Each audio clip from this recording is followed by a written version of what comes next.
Taylor, are we ready? Okay, good evening. Good evening. I am Deputy Mayor Mike Padilla, and on behalf of Mayor de la Isla, who is unable to be with us this evening, I will be conducting this evening's governing body meeting, and I call that meeting to order. Please pay attention to Councilmember Nager, who will provide the invocation, and then please stand as you are able, and then please remain standing for the Pledge of Allegiance. Thank you, Deputy Mayor. I am pleased to introduce Marty Hillard. He is the Director of the Workplace Campaigns at United Way of Greater Topeka. He is a husband, father, and longtime musician. He currently serves as a Friends of the Library board member, and we are very grateful to have you here today, Mr. Hillard. Thank you, Councilwoman Nager. As we again embark on this community's work, we gather in this moment to first give thanks.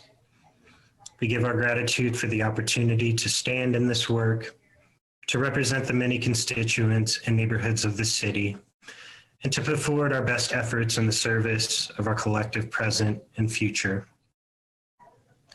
We asked for a foundation of clarity, strength, and openness in this work. We ask for inner patience as well as patience from those we come in contact through this work. We ask for guidance and courage in our vision. We ask for an alignment of purpose and for the tools and resources to execute that purpose with great impact. Let us recognize the sanctity of this space, this time, and this duty to our citizens. Let us be honest when and where we fall short, find forgiveness within ourselves, and move forward with confidence and conviction. Let us remain steadfast in advancing substantial priorities that steward us toward a more interconnected, more kind, and more just community. Let us believe in the things that we are told are unseen, impossible, and without precedent. Let us think, imagine, and serve without bounds, and let us continue to find our best selves with each day. Let us bind ourselves to the pillars of peace and justice that we may desire them and apply them to all facets of Topeka's work. We speak blessings over tonight's proceedings and future meetings in the new year before us. Thank you and amen. Amen.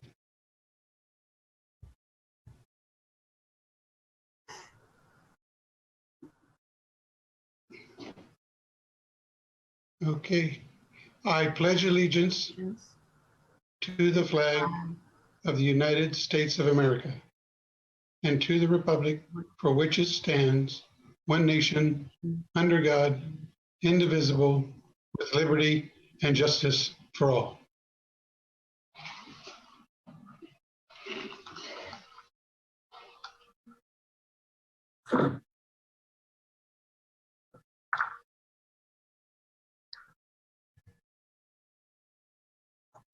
Okay, there we are. Thank you, Mr. Hillard, and thank you, Councilmember Nager. We will now proceed with the agenda and start with the roll call, Madam Clerk. Mayor de la Isla, Deputy Mayor Padilla. Here. Council members Hillard. Here. Valdivia Acala. Here. Ortiz. Here. Emerson. Here. Nager. Here. Dobler. Here. Duncan. Here. And Lesser. Here. We have 9 present. Thank you. Are there no additions or deletions to the agenda? We will proceed with the appointments. Madam Clerk. A is an appointment, committee appointment recommending the appointment of Jonathan Sublette to the Affordable Housing Review Committee for a term ending December 31, 2022. B is a committee appointment recommending the appointment of Harry Christian to the Affordable Housing Review Committee for a term ending December 31, 2022. C is advisory council appointment of Marie Carter to the City of Topeka Americans with Disabilities Act ADA Advisory Council for a term ending January 31, 2023. And D is a board appointment recommending the reappointment of Mary Powell to the Topeka Sustainability Advisory Board for a term ending February 28, 2023. What is the pleasure of the body? Move approval. We have a motion to approve by Councilmember Dobler, second. I'm trying to look. Okay, second by Councilmember Ortiz.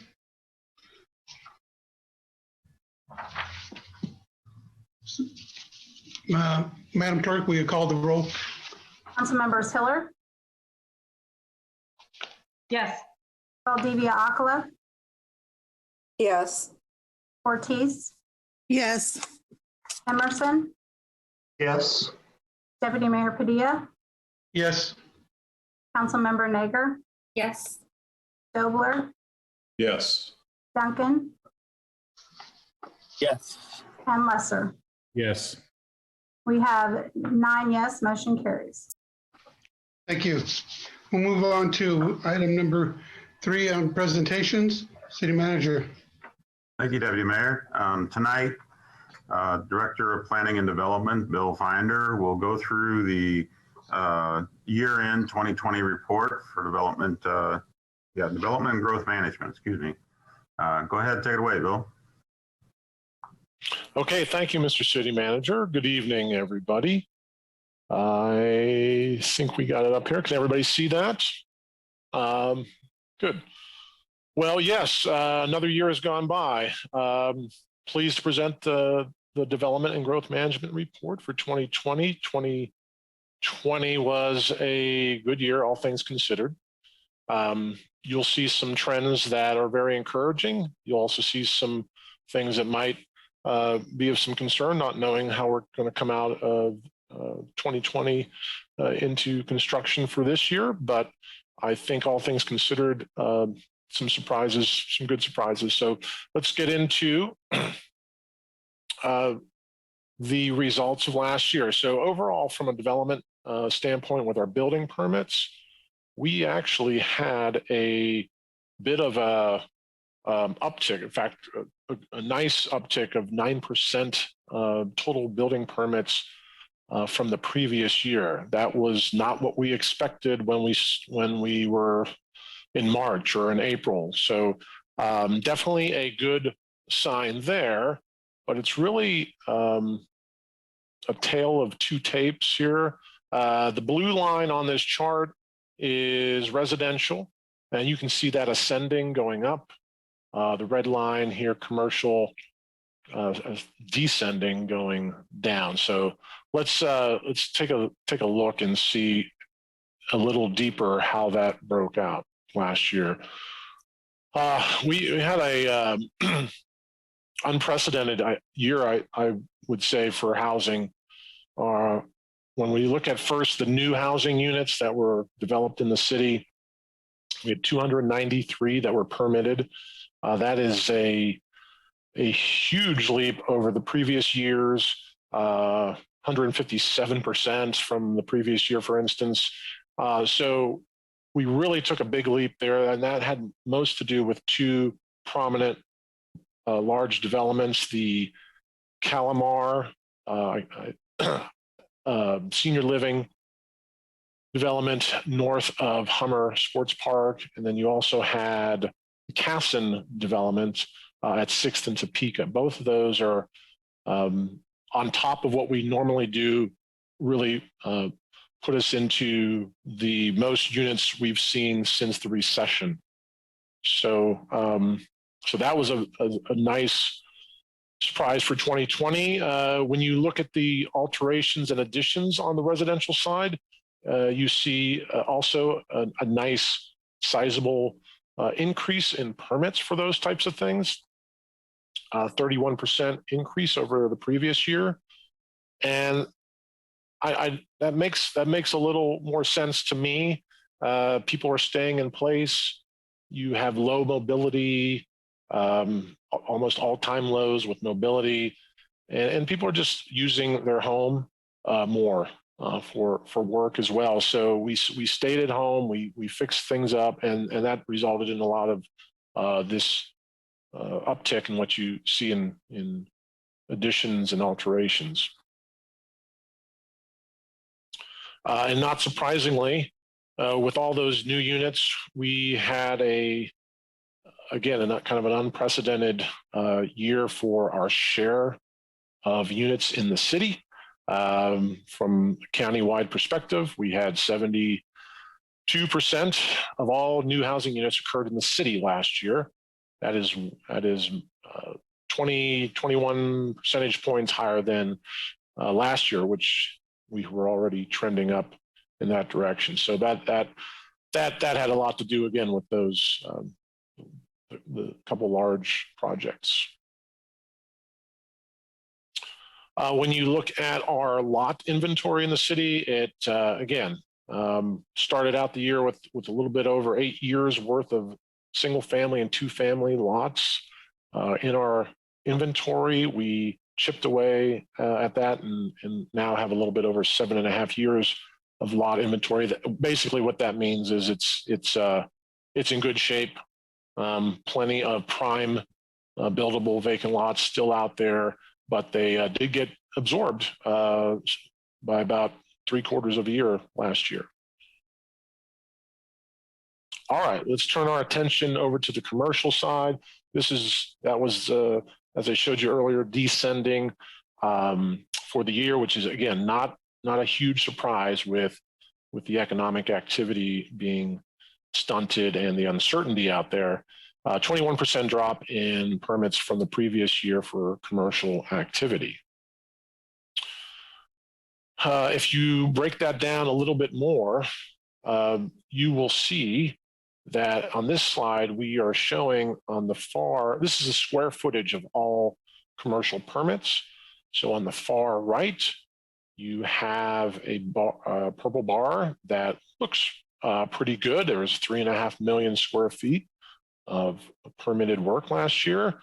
But when you look closer, about half of that was the Walmart distribution center. So I kind of put a red line in there to show if you took that out where we would be, and we would be skimming the tops of the lowest performing years in the last 7 years.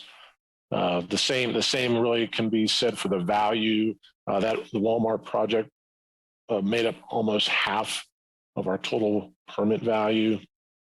And so again, if you draw that where we would be without that, you're skimming the top of our lower performing years. So very fortunate to have the timing of that, and speaks volumes as to how significant that project has been for the community.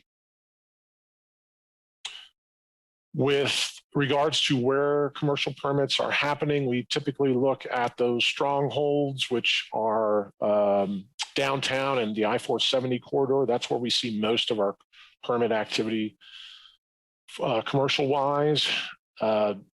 Same last year, but there was definitely a difference. Last year, downtown and the I-470 corridor did not make up nearly as much of the permit value and numbers of permit for commercial activity. You could say it was more evenly or more distributed throughout the city.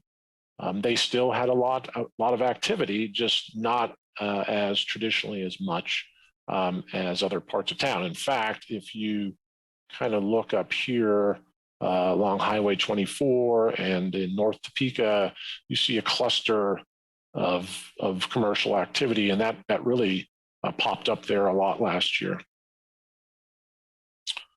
And found its way. There's one project I think made in the top 10 from up there. But so moving into the top 10 permits, you see it's pretty top heavy with Walmart distribution center at 100 million. And then, but the majority of the top 10 permits are 2 to 3 million range for value. And a couple examples, again, the Walmart, if you haven't been out there, incredible expanse. It's all walled up and getting ready for occupancy. So that clearly was the #1 valued project. We also have the Topeka Senior Living, the Calamar projects at Hummer Park. That's getting framed up and walled up too for occupancy soon. Midland Care Hospice building had an addition, almost $5 million value in construction value. I mentioned the Casson project. This is the Pioneer Midtown Homes Casson building, $2.5 million in value for 41 units of both rehabilitation of that building, as well as some new construction adjacent to it. And then lastly, kind of rounding out the top 10 on our list was the Aldi grocery store, 21,000 square feet up in North Topeka off of Highway 24 near the Dillons. I usually before I close up, I try to pull back a little bit of the curtain and give you the flavor of an improvement we're trying to do with our processes for development review. One of those things we did last year was go to a platform called Topeka Speaks. We did it a little bit out of necessity. We were looking at doing something like this, but with the difficulty in trying to engage the public, particularly with our planning commission, we went to this and just implemented it at the end of last year. The main thing is we opened the meeting. So we opened the meeting 7 days before the actual meeting. All the materials for the planning commission agenda items are uploaded. We even have a video presentation that staff makes. So it's like you're at the meeting. But you have advance notice, advance time at your leisure to review the materials and make comments and give feedback directly to the planning commission and to staff to answer any questions as well. And that's all very public and transparent. And it's a nice addition when you're having trouble with not everybody can come down to a Monday night meeting at 6 o'clock. And so you get more people involved, you get a broader array of a demographic involved with your meeting. So we are pleased to continue that. And I think you might see that as we go through the budget process, not to steal their thunder. So that's all I have for tonight. I would say looking forward to 2021, we will see. I know of a few things in the pipeline, but 2020, we're not exactly sure how much that pipeline was disrupted and how quickly or how slowly the pace will be to pick up here in 21. But so far, I hope to have some projects that will be coming forth in 2021. If not, then the following year. So I'll stand for any questions at this point. Thank you for your time. Are there any questions from the governing body for staff? I have a question, Deputy Mayor. Yeah, Councilmember Dobler. Thank you. Bill, you probably said this, I might have missed it, but the Topeka Speaks platform, was that in response to COVID or was that something that was in the works prior to COVID? Councilman Dobler, it was in the works. We were looking at it and a thing called the CARES Act came along and actually helped us pay for it because there is a cost to that. And you can close it if you want to. And it really was serendipitous though, that because the cities we were talking to that were using it before COVID found great success in broadening their demographic of people who engage in these government meetings and public meetings. So it just accelerated the idea, I would say. Great. Thank you. You're welcome. Any other questions for staff? Seeing none. Oh, I can't see the screen. So. Oh, so we just need to holler? Yeah, it would help. This is Councilwoman Hiller. Yes, Councilmember Hiller. I can't see the I just want to comment that I think this is an excellent report. I like the way you do it. I think the size and the way you're presenting the information is really helpful. It's really insightful. So just wanted to thank you for it. Oh, thank you. Appreciate that. Any further questions? I too would like to thank you, Bill, for your presentation. I like that idea that Topeka Speaks. Is your department, is that the only department in this, the city uses that platform? At this time, we got it started, but I know finance is looking at using it for their budget process here. So you'll be probably seeing more. It is, I will say, it is open to other departments. We bought it for the whole city, so other departments can use it. I didn't buy it. Okay. Well, thank you very much, Bill. Thank you. Checking again. No more further questions? If none, we'll move on to the consent agenda. Madam Clerk. A is the minutes of the regular meeting of January 19, 2021, and there are no applications. Okay, that's the consent agenda. Is there a motion to approve? Move approval. Okay, Councilmember Emerson, there's a second. Councilmember Nagler, there's a second. City Clerk, will you call the roll, please? Council members Valdivia Acala, Yes. Ortiz, Yes. Emerson, Yes. Deputy Mayor Padilla, Yes. Nager, Yes. Dobler, Yes. Duncan, Yes. Oh, sorry. Lesser, Yes. and Hiller. Yes. We have 9 yes, motion carries. Thank you. We'll move on now to the action items, and we'll proceed to action item, beginning with action item 5A, if the clerk would read.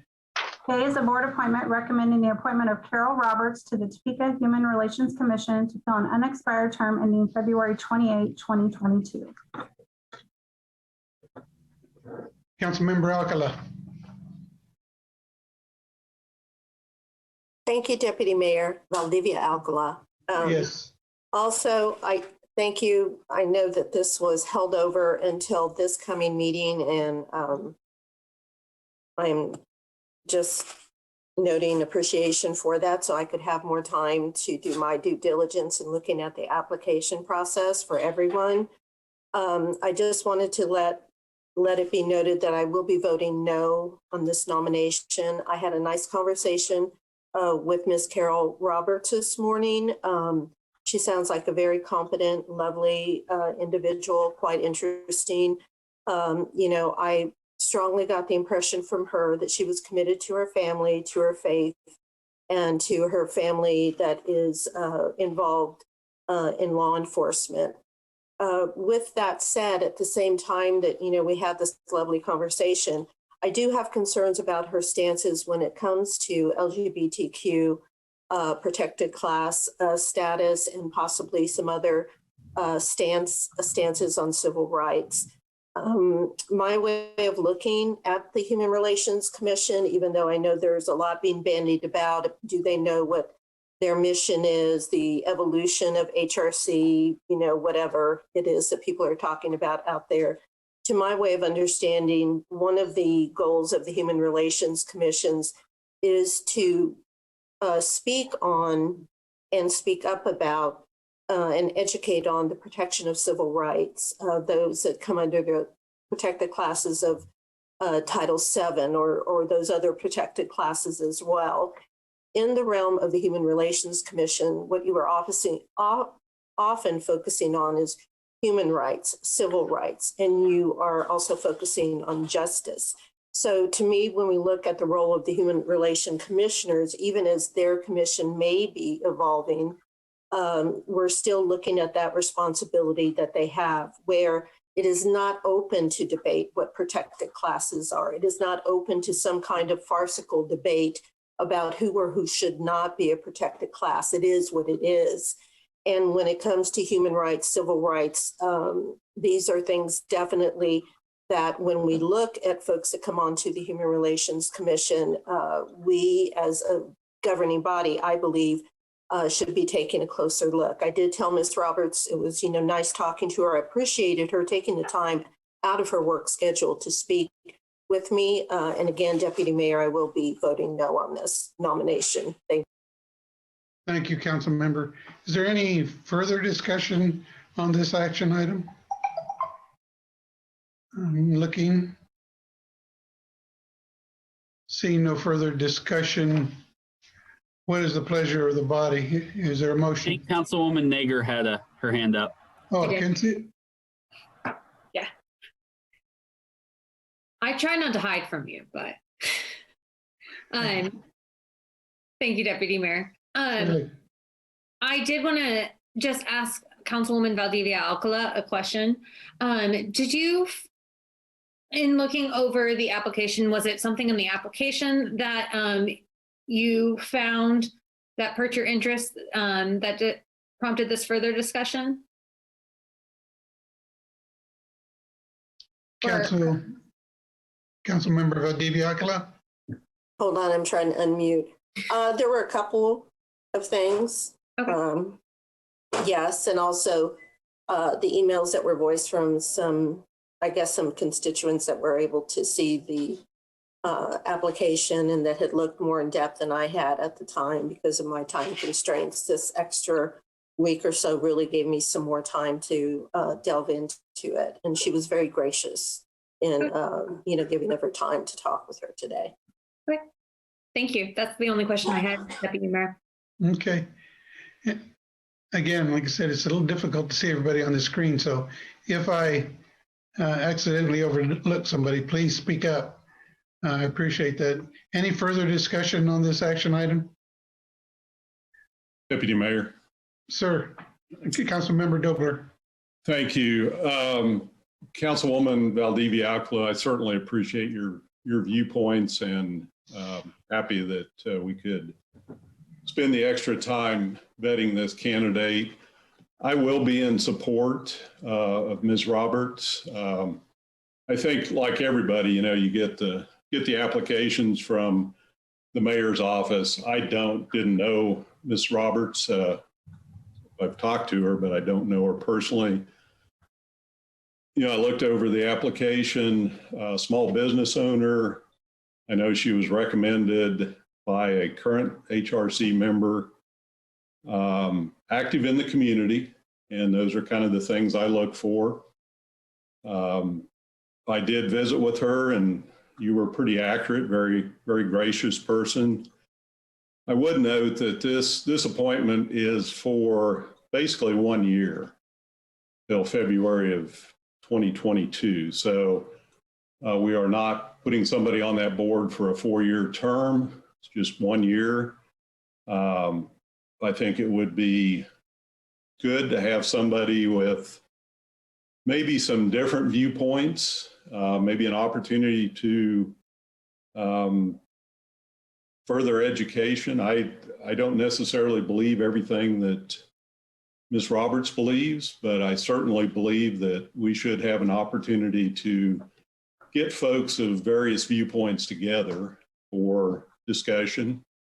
And this seems like a good opportunity to do that. We can try this out for a year. And if it doesn't work, we can appoint somebody else.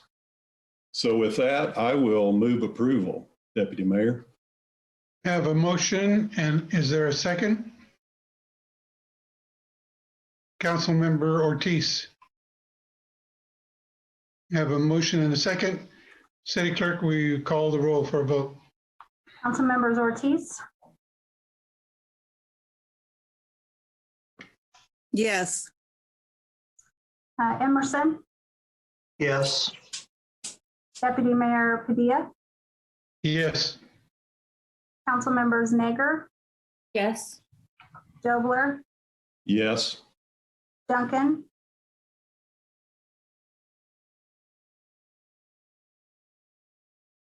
yes, Yes. Yes. Lesser, Yes. Hiller, Yes. and Valdivia Alcala. No. Okay, we have 8 yes, Ms. Valdivia Alcoa voting no, the motion carries. Okay, thank you. We'll move on to the next action item, item 6B. Oh, excuse me, 5B.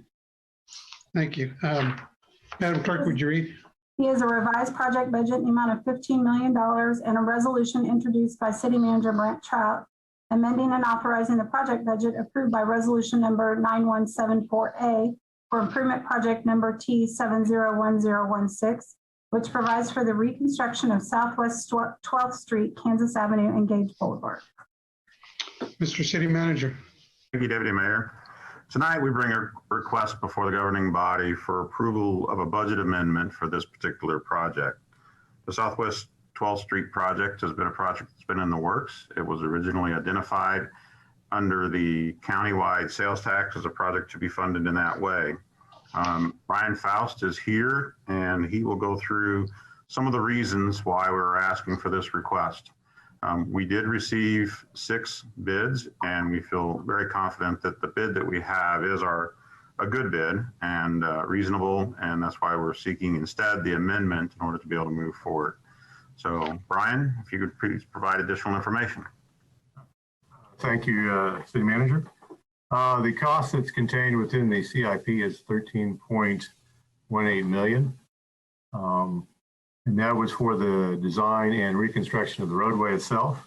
I did become apparent during that design and discussion with our utilities department that there was a number of utilities, water, sanitary, and storm, that should be upgraded to have a successful project. And as countywide sales tax can be used to improve that infrastructure along with the roadway, city staff did commit to spending upwards of $1.1 million to improve those utilities, with all other costs associated with those utilities borne by the utility themselves.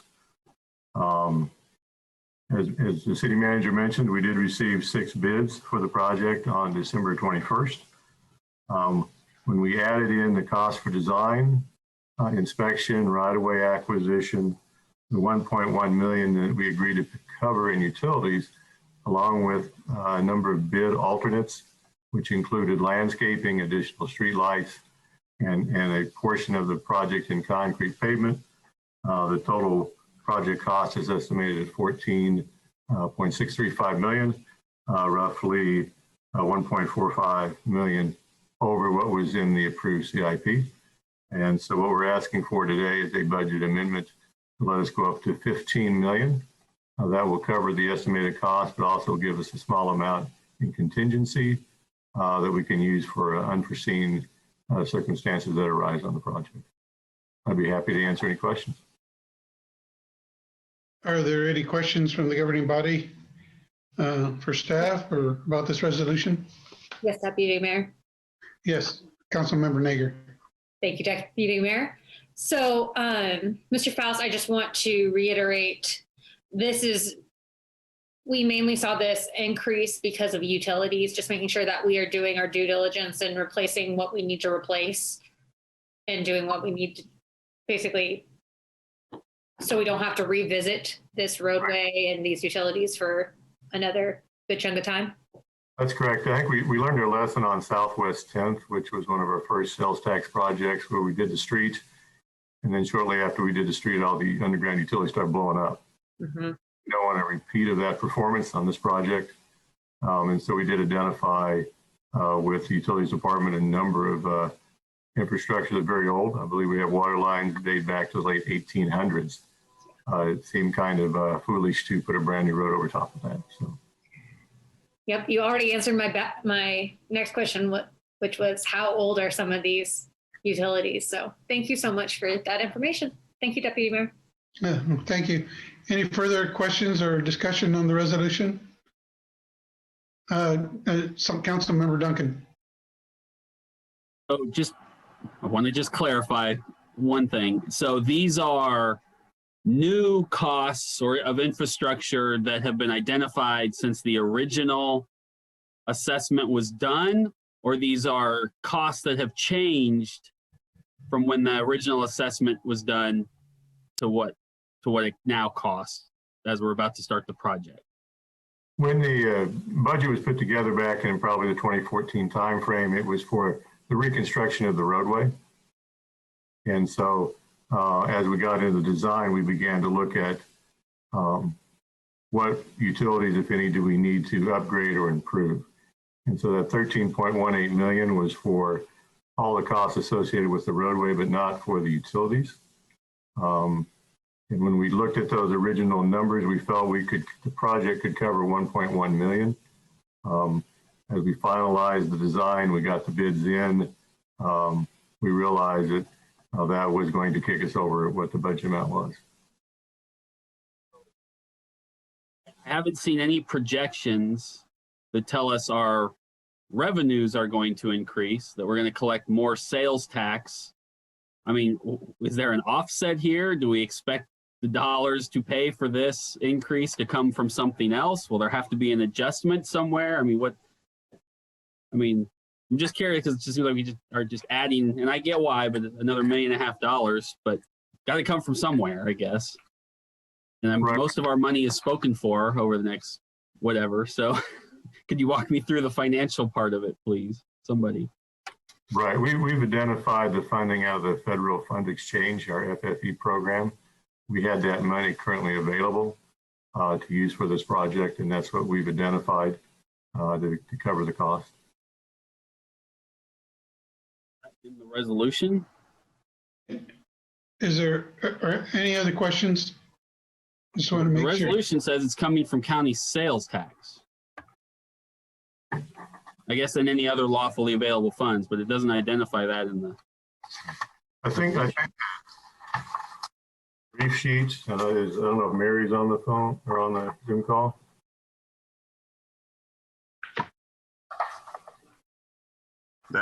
Yeah, I'll chime in here.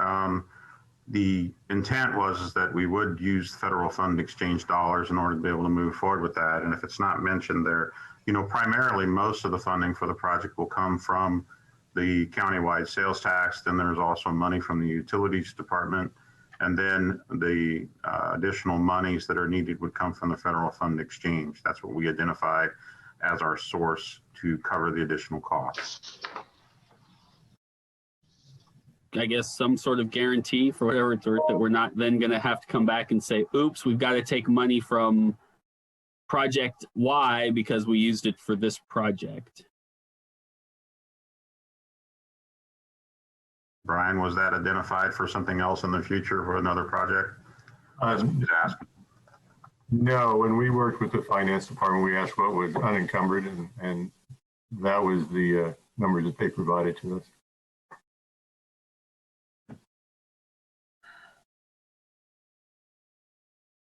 Deputy Mayor, when Councilman Duncan's finished. Okay. Councilmember, go ahead. Councilmember Hiller. Thank you.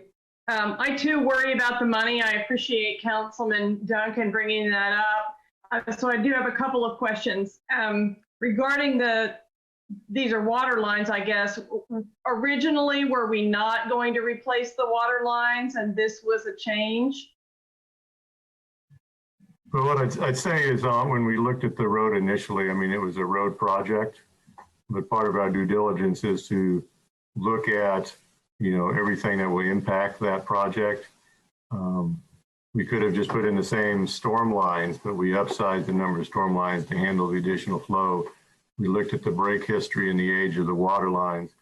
And so that, as we got into the design and we realized that those things were either undersized or quite old, or had a significant break history, we felt it important to include it. But initially, when we went out and scoped the project, it was basically a street reconstruction project. Thank you for that. I hope that we did learn the lesson on 10th Street, which was the very first project out of the chute for the citywide first time. And I thought we were planning in advance to do the utilities under every street every time, and that we had. So I'm a little surprised at that. On the other hand, I certainly want to make sure that we don't have a failure. So I appreciate if those particular water lines weren't being considered that they are now. So second question would maybe to support you a little bit. I too, like Councilman Duncan, am pretty cautious about our public works money because we need so much. And if Mr. Faust, you said to me, I think today that the only reason that money was unencumbered was because we backed off a 470 interchange project. Yeah, it's part of where the funding would come from. The fact that we've delayed that project 470 Huntoon Wanamaker, that project. That's correct. But what we will need it. I guess I always want to look at those other sources first. If you could explain, sometimes with the half-cent sales tax, if the sales tax has been coming in okay and the other projects have come in okay, at or under budget, there is a little extra money in it so that it might be possible to reprogram some of that money. We did talk about this, but could you explain whether you looked into that and what the status is right now of the countywide fund? I did contact the county when we received the bids, and we realized that we were over that initial estimate. When I talked to the county, I did not have the interlocal agreement in front of me to talk about the distribution of the sales tax, but the county folks I talked with said that there was not additional funding available to help us with the project. Okay. Thank you for that. In the course of talking about this, as well as one of the other items, the zoo on our agenda, I think we've pulled out that interlocal, and it sounds like everybody needs to be really familiar with it. So, and that we were not going into this project in the zoo. So thank you for that. So there really isn't any compromise on these dollars or a non-city source that we can think of? Just one last time. I mean, I think the way that the resolution was intended to be written was the federal fund exchange and any other lawful dollars. I think right now it pretty much says county sales tax. I mean, we'll look at whatever options that we can. But right now the focus is federal fund exchange. Thank you. That's it, Deputy Mayor. Thank you. Madam Clerk, do we have anybody public who wishes to speak to this from the public? Any public comments? No, we do not. Okay. Any further discussion? I want to make sure everybody has time to ask any questions they may have about this project. Deputy Mayor. Councilmember Dobler. Yeah, two things. First of all, I guess I would ask the city manager to go back and take a look at that interlocal agreement and see what the cost estimates were, if they were part of the interlocal agreement. I know the issue that was passed by the voters does not have dollars attached to it. It only lists the projects that are going to be completed. As I recall from the first program, the first 10-year program, there was something like $15+ million left at the end of the program that was split evenly between the city and county. I guess I would suggest going back and double checking to make sure that there's not available funding, and I would assume you could take it back in front of JADO, frankly, because they are the governing entity here. And if in fact we want those funds to come out of the sales tax. So I think the way it's written, half-cent county sales tax or other lawful funding, I think it's easy to pass this tonight, but we definitely need to go back and double check.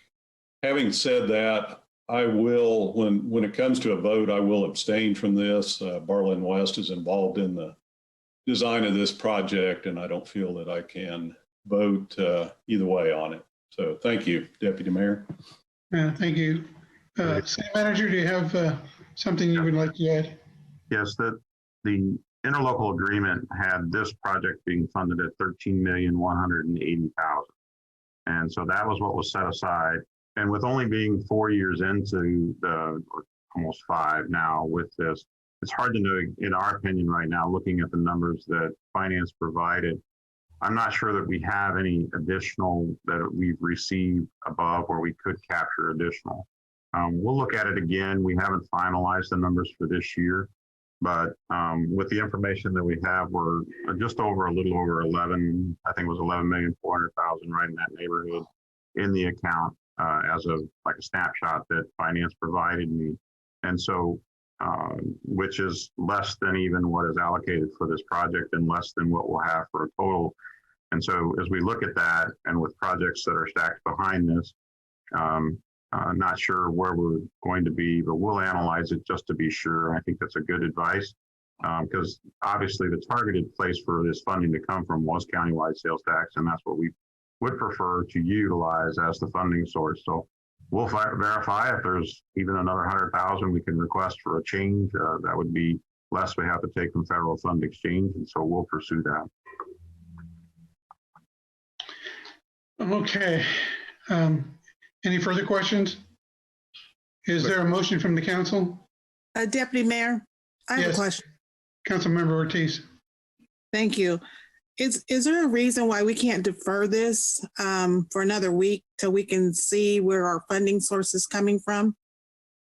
I'll address it a little bit, but I'll let Brian cover it maybe more in direct terms. But right now with the receipt of the bids, we're already late in providing this funding. The contractor needs to be able to move forward with the contract and initiate this so that we can move this forward.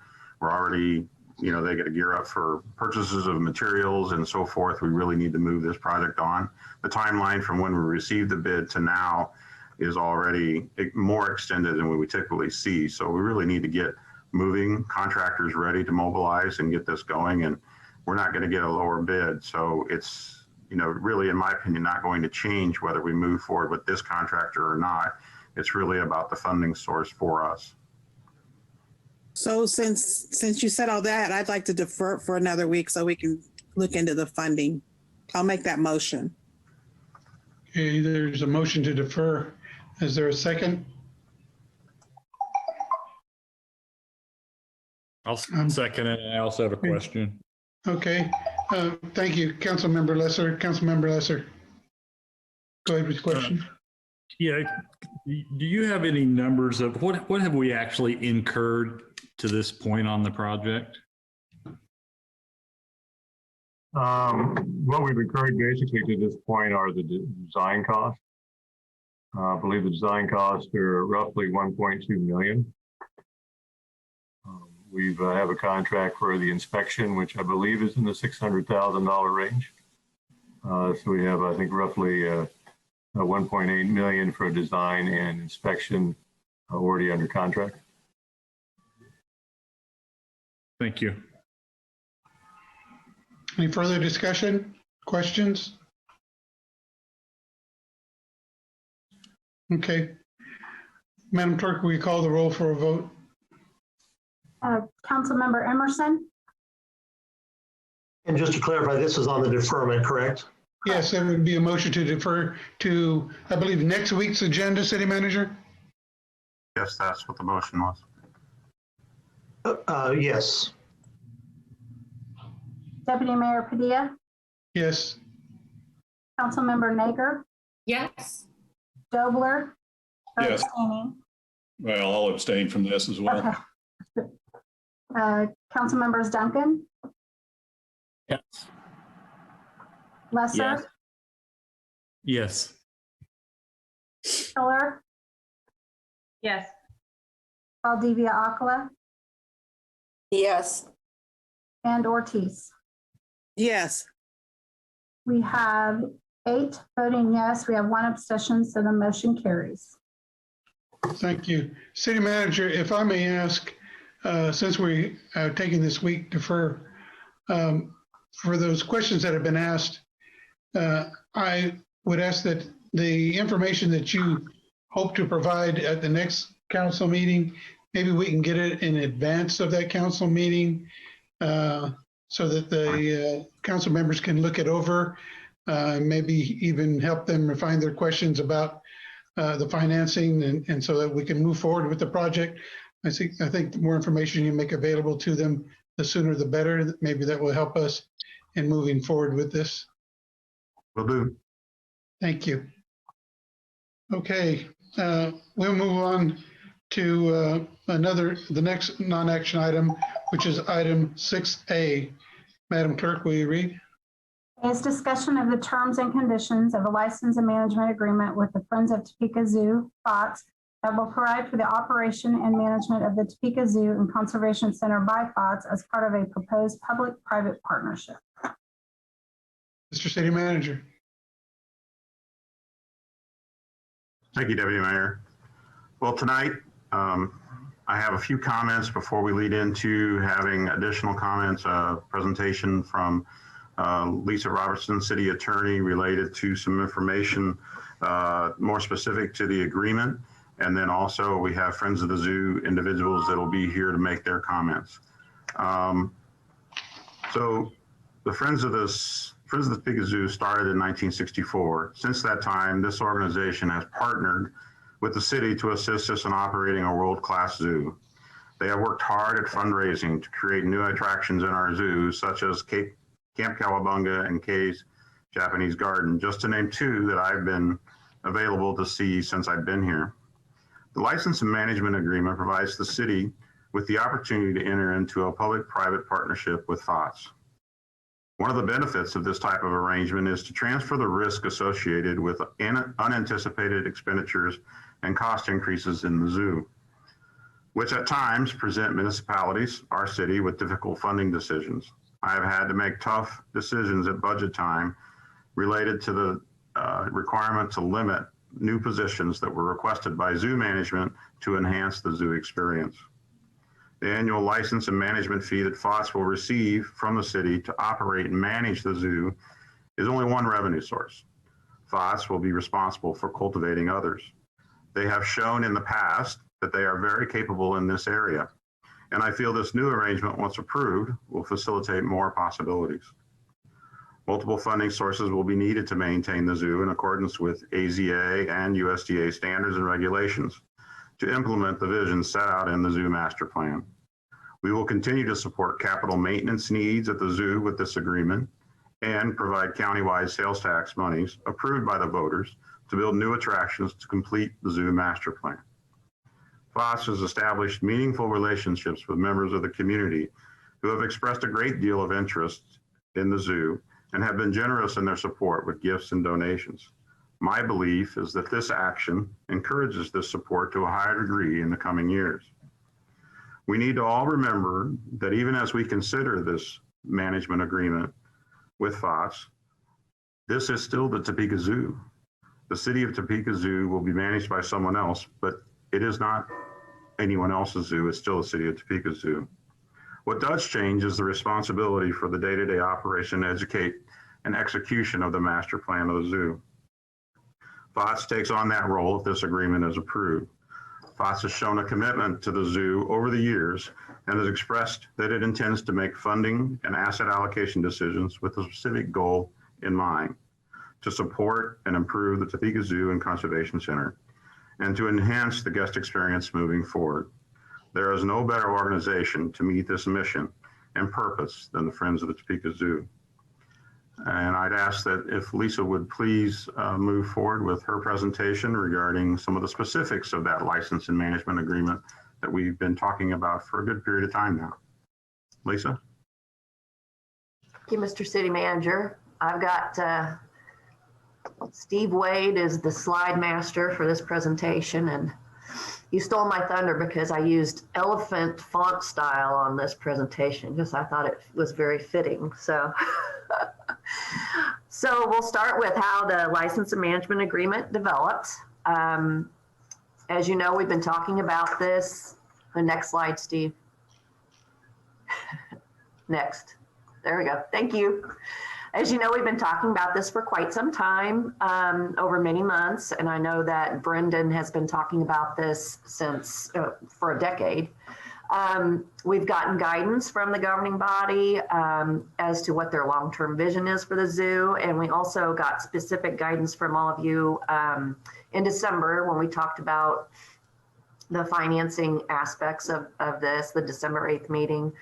And that's where the license and management fee and capital contribution language that you'll see in Articles 7 and 8 came from. And this agreement establishes the basic guidelines and commitments both parties are making in the event that there is a management and operational change. And it reflects, as Brent mentioned previously, the associated transfer of risk and all of that. So we tried to touch upon what we thought the community would really be interested in knowing when they hear that the city is going to transfer operation and management to FOTS. And one of the first things we thought of was what happens to the zoo animals. So basically what's going to occur on the effective date is that all of the zoo animals will be transferred to FOTS. FOTS will take over where the city left off. They'll continue to provide care for the animals in accordance with the AZA and the USDA standards. So those have very strict standards on animal care and maintenance, veterinary care, feeding, cleaning, all of that sort of thing. So FOTS will take up right where the city left off. And then in the event that the LMA terminates, then FOTS would provide the city with sole possession, custody, control of those zoo animals at that time. And we know there's going to be some exchange, you might, sell a donkey and you'll get an ostrich or what have you. But at the end of the day, whatever is there at the zoo, if the LMA terminates, all of that would be transferred back to the city as far as animals are concerned. So the next thing we thought that folks would ask is, how will the guest experience be enhanced if we do this transfer? So Brendan has a couple of bullet points that he's going to go through to kind of explain what that might look like.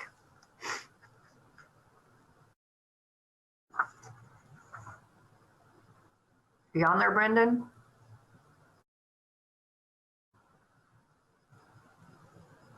Oh. These are the bullet points that Brendan provided. A continued development of new projects, programs, and infrastructure. They're going to look into expanded hours of operation and catering to both working parents and seniors. Enhanced accessibility for all segments of the community, and they're looking very strongly into an expanded animal care and animal health program to promote the well-being of the animals who live at the zoo. So those are just some of the ways that the guest experience will be enhanced. Next is, what are the financial commitments associated with the LMA? And Jessica's online and she'll kind of go through those points for you. Thanks, Lisa. So just to go over some of the high points, and we're obviously here to answer any questions you have in Articles 7 and 8 in particular, but in Article 7, it really lays out the city's financial commitment to this agreement. So the initial agreement is over 15 years, and the city, through negotiation with FOTS, has determined that annual payment that the city will pay FOTS in every year until the agreement ends in 15 years.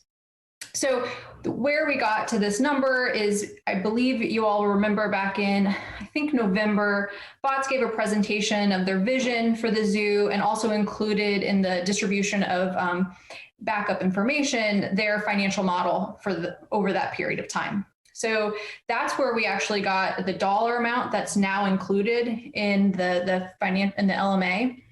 And so at the time, we still didn't know whether we would be seeing a mill levy dedication or a dollar dedication. So this agreement contemplates specifying a specific dollar allocation on an annual basis. So what that does for the city is it ensures that we know what the payment is every year going forward. So that gives us that's one of the risks being transferred back and forth, and that allows us to create a long-term financial portfolio projections that take this into account. What the potential risk would be is that in the event we saw assessed value decline, we would be committed to that dollar amount regardless of whether our property tax collections were to go down. Now, we're not necessarily anticipating that happening, but after the Great Recession in 2010, we did see a value decline in the city, and it did take several years to make that up. On the flip side, if we do anticipate tax base growth, the growth in the tax base will stay with the city's general fund operations to fund other aspects of city responsibilities. But FOTS will know the dollar amount that they'll receive on an annual basis. And so in the agreement as well, it breaks out how and when the city will actually dispense those funds. So the FOTS cash flow is in a different process than the city's, meaning that the FOTS receives most of their would receive most of their revenue in the summer timeframe when you have a lot more activity at the zoo. So they're going to be a little bit tighter in the winter months. So the city and FOTS agreed to allocate a larger portion of their total annual fee in the first quarter, second quarter, and then just 20% in the third and fourth quarters. And as I've shared with the council members we were able to meet with, at this point, the city does have a robust investment pool. So I think that is completely reasonable for the city to agree to. But that was one of those points that we did spend a little bit of time discussing. Another piece of Article 7 is the admission and revenue. So FOTS does retain all revenues raised at the site under this agreement. So there wouldn't be any, if they had a significant experience such as they did this year with the zoo lights, all of the revenue they generate from that would stay with FOTS. The city would not benefit from that event in terms of the fees. Another piece is the city staff did request that we put a cap on admission increases, at least for the first 5 years on an annual basis. And really, that's just one of those where we recognize that public-private partnerships have trigger points that tend to determine success or failure from the outside perspective. And one of those is if admission rates were to jump significantly, obviously that would limit the city's residents' ability to access the zoo in some capacity. So this is just one of those acknowledgements that public-private partnerships do face challenges. We don't anticipate that FOTS will go above what they've presented. However, what we've learned in the last 12 months, we simply don't know what will be thrown our way. So in the event they wanted to go increase the rates by 120%, so 20% increase compared to the prior year, they would go before the governing body. So that was one of those that we thought was in the best interest of the city and also provides just a little bit more leadership opportunity and discussion opportunity for the governing body. Moving on into the capital commitment. So based on the conversation that we all had at the December 8th meeting, when we spoke about the need to fund capital maintenance, on the December 8th, we did discuss that it could be a part of the operating arrangement. However, that would put significant pressure on the city's general fund operations, meaning we would have to identify a like amount of cuts in other areas. So in that discussion, where we got to was that the governing body gave the guidance that we could include the issuance of bond proceeds as a source of funds to pay at least a portion of that capital maintenance commitment. And so on December 8th, we heard that the governing body was open to 2.85 million of bonds to be issued this year to fund that capital maintenance requirement for the first 7.5 years. So that's what is included in the agreement. And then the second half of the agreement, the city is still obligated to pay FOTS 2.85 million, but the funding source has not been identified. The feedback we received at that meeting was that 7.5 years is a long time. There could be other sources of funds that the city would want to use, or there could be other changes at the zoo. So the agreement does essentially break down the 2.85 million into quarterly installments. So in 2028, there will be one quarter installment paid, and then every year after that, the city would owe the equal of 4 quarters.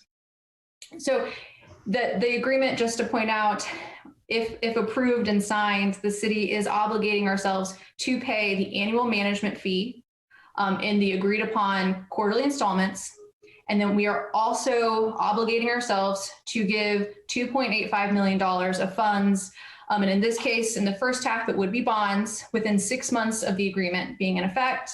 And then the city would have to identify $2.85 million for the last half of the agreement, whether that's another bond issuance, whether that's some other funding source, operations. The city with this agreement is obligated to pay that. I guess another piece of the capital commitment is an area of negotiation, was how the city would actually expense bond proceeds to FOTS. And so because bonds have a little bit more need to be monitored in terms of various regulations, the city and FOTS have agreed that FOTS can access those funds when they're getting quotes, and they basically have to submit to the finance department the quote that they received, that the project is consistent with the project list that you all have. I believe it was on the up on Novus for next week's meeting, and then that it also matches the city's capitalization threshold. And so once those are met, the city will release payment of bond proceeds for the particular project. Once FOTS pays the vendor, they will have to submit documentation that that payment was made. Steve, you can go to the next slide. So I'm going to hand it over. I'm not sure, Lisa, are you taking it? I think Jackie is.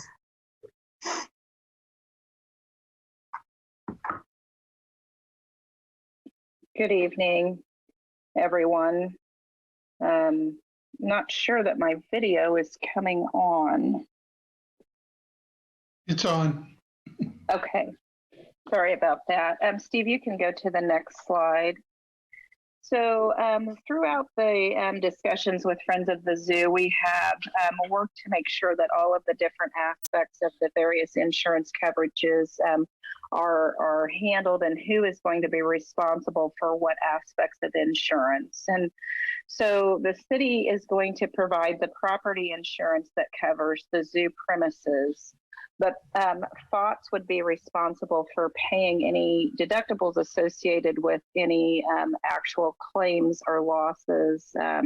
And as part of the license management agreement, they will reimburse the city for the property insurance that we pay for zoo premises. And the rationale for that being established that way is because the city actually maintains the ownership of the property. FOTS will provide general liability insurance.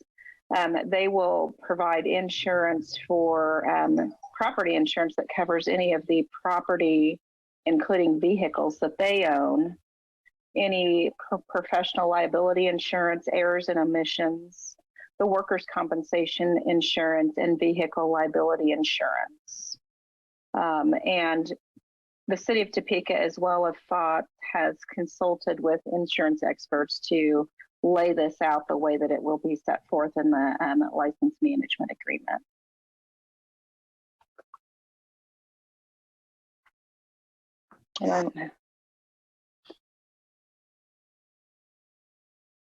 Catherine's on. Hey, governing body, this is Catherine Walters speaking. I'm going to talk a little bit about the employee benefits in this transition. First off, if the license and management agreement is approved by the governing body, all zoo employees will receive offers of employment from FOTS within 1 week of that approval. Options available to union employees are set forth within the AFT supplemental agreement that you approved on January 12th.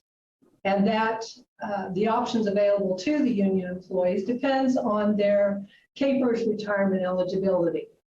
If the employee is within 3 years of CAPERS retirement, they may either transition to FOTS employment or retain their city employment. All other union employees may transition to FOTS employment or search for city positions outside the zoo pursuant to preferential hiring process that's set forth in the AFT supplemental agreement. Options available to management employees are slightly different. We extended what we thought made sense between the AFT employees and the management employees, and made slight revisions to things that did not make sense. So all non-union employees have the option to transition to FOTS employment or retain their city employment. For those that do, we can move to the next screen. For those that do transition to FOTS employment, there are a number of employment benefits set forth within either the Employee Services Agreement or the AFT Supplemental Agreement, or both. But for all employees, seniority follows city employees to FOTS.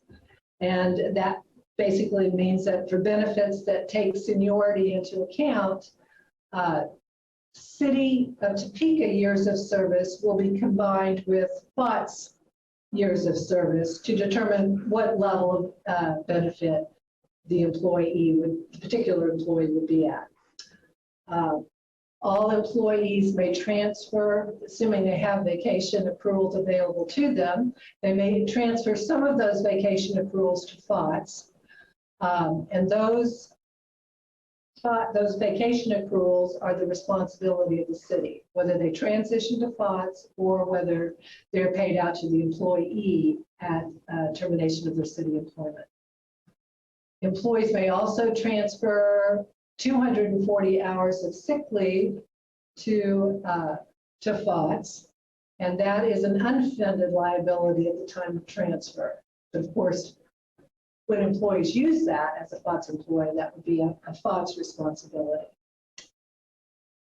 If there is a FOTS reduction of force in the first year of operation, that would entitle former city employees to severance pay, and that would be at FOTS's expense. FOTS will also reimburse the city for labor costs of those city employees who elect to retain city employment but are assigned to the zoo. Next screen talks about employee transition. The effective date of the Employee Services Agreement and the Supplemental Agreement will be the date upon which the LMA is approved by the governing body. And those effective dates of the ESA and the AFT Supplemental Agreement precede the date of the LMA in order to allow approximately 6 weeks for employees to exercise the employment options that are available to them. And during that 6-week transition, city staff, primarily guided by the HR department, will assist employees during that transition. Finally, the zoo operation and management functions then will all officially transfer from the city to FOTS on April 3, at which time the employees who have accepted FOTS offers of employment will become FOTS employees, and the operation and management of the zoo will be turned over to FOTS in toto. That's all that I had.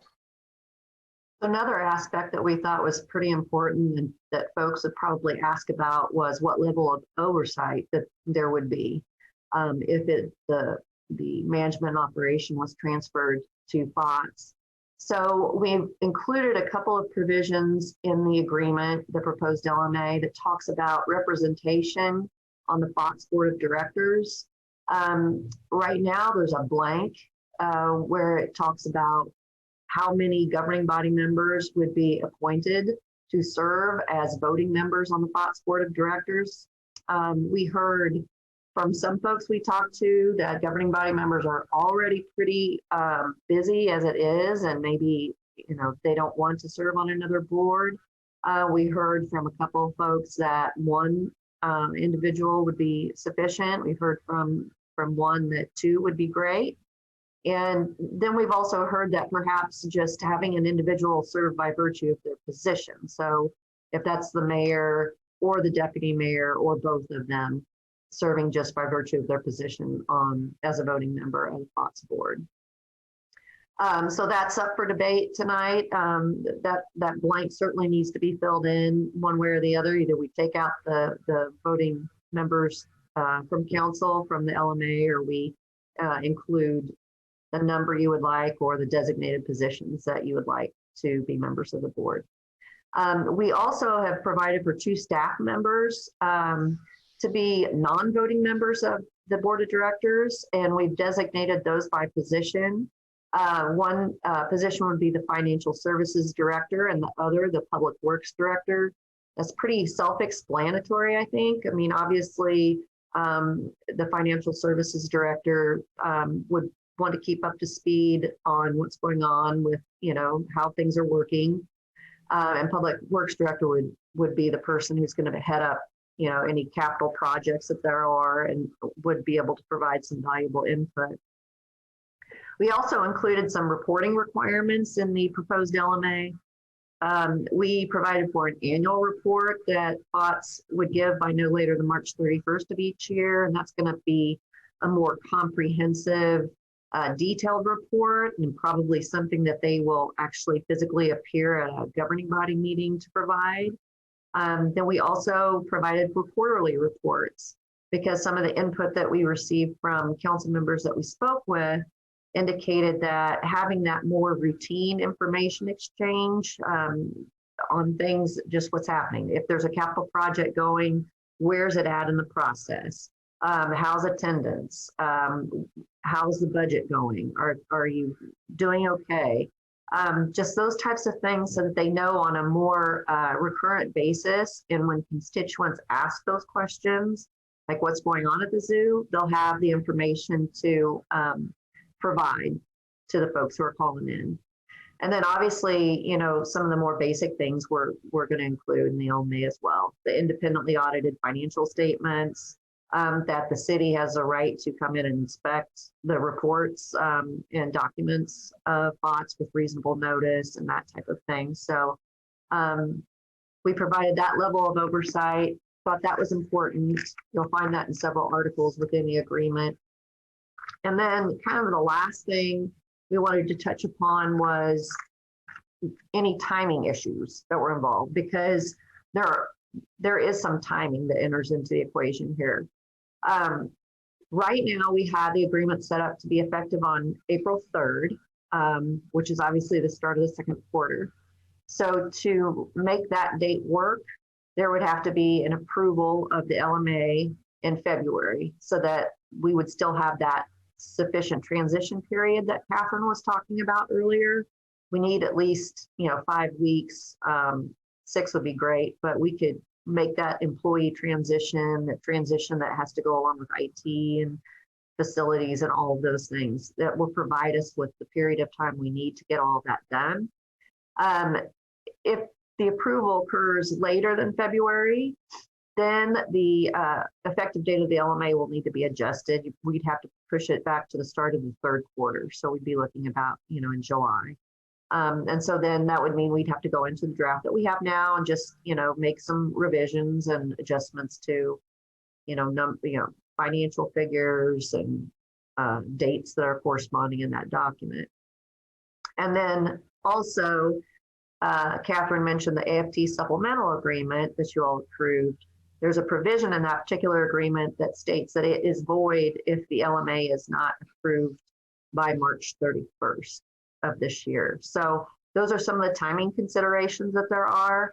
And at this point in time, that concludes the slides that we have. I know that Brent had talked earlier about perhaps FOTS talking with you all as well prior to questions, but I guess I'll hand it back over to him then.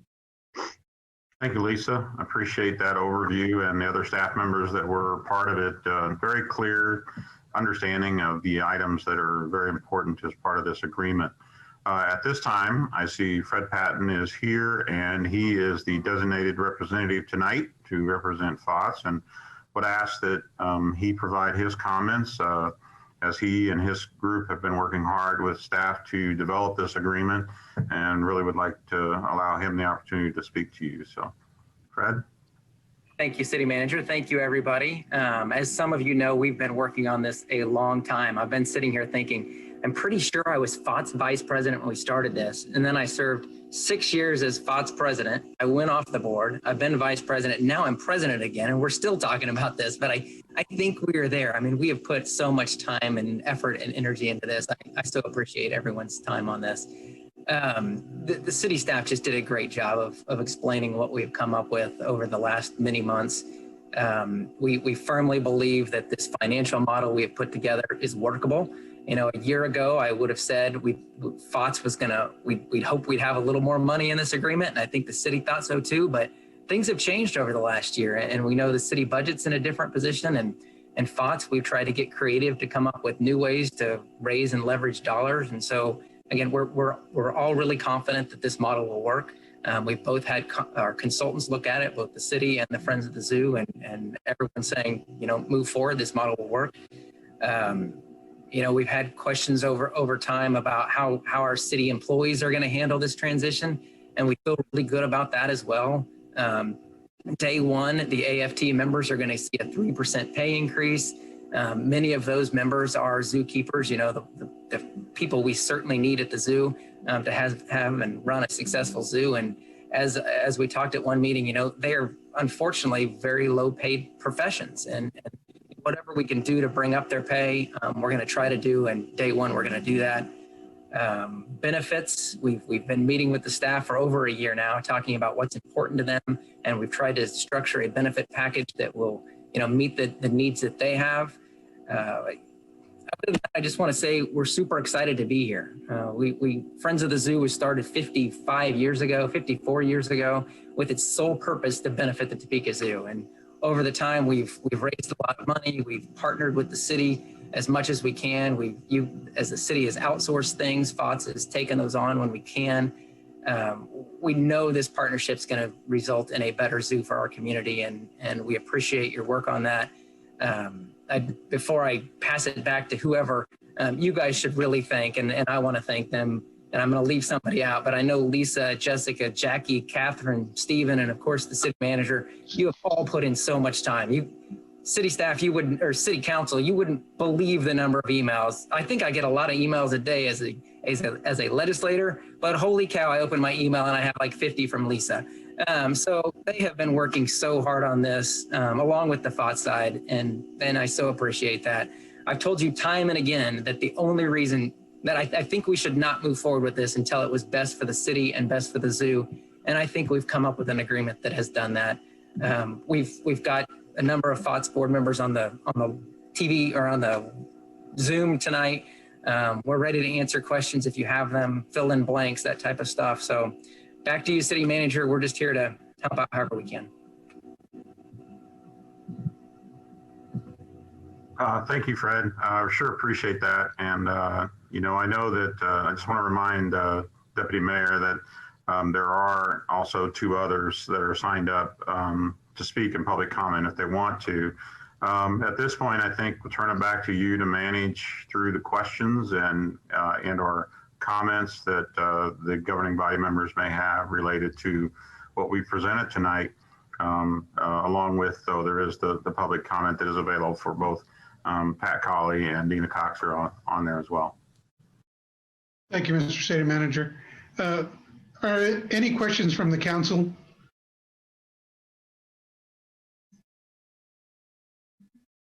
I'm looking across my pages here.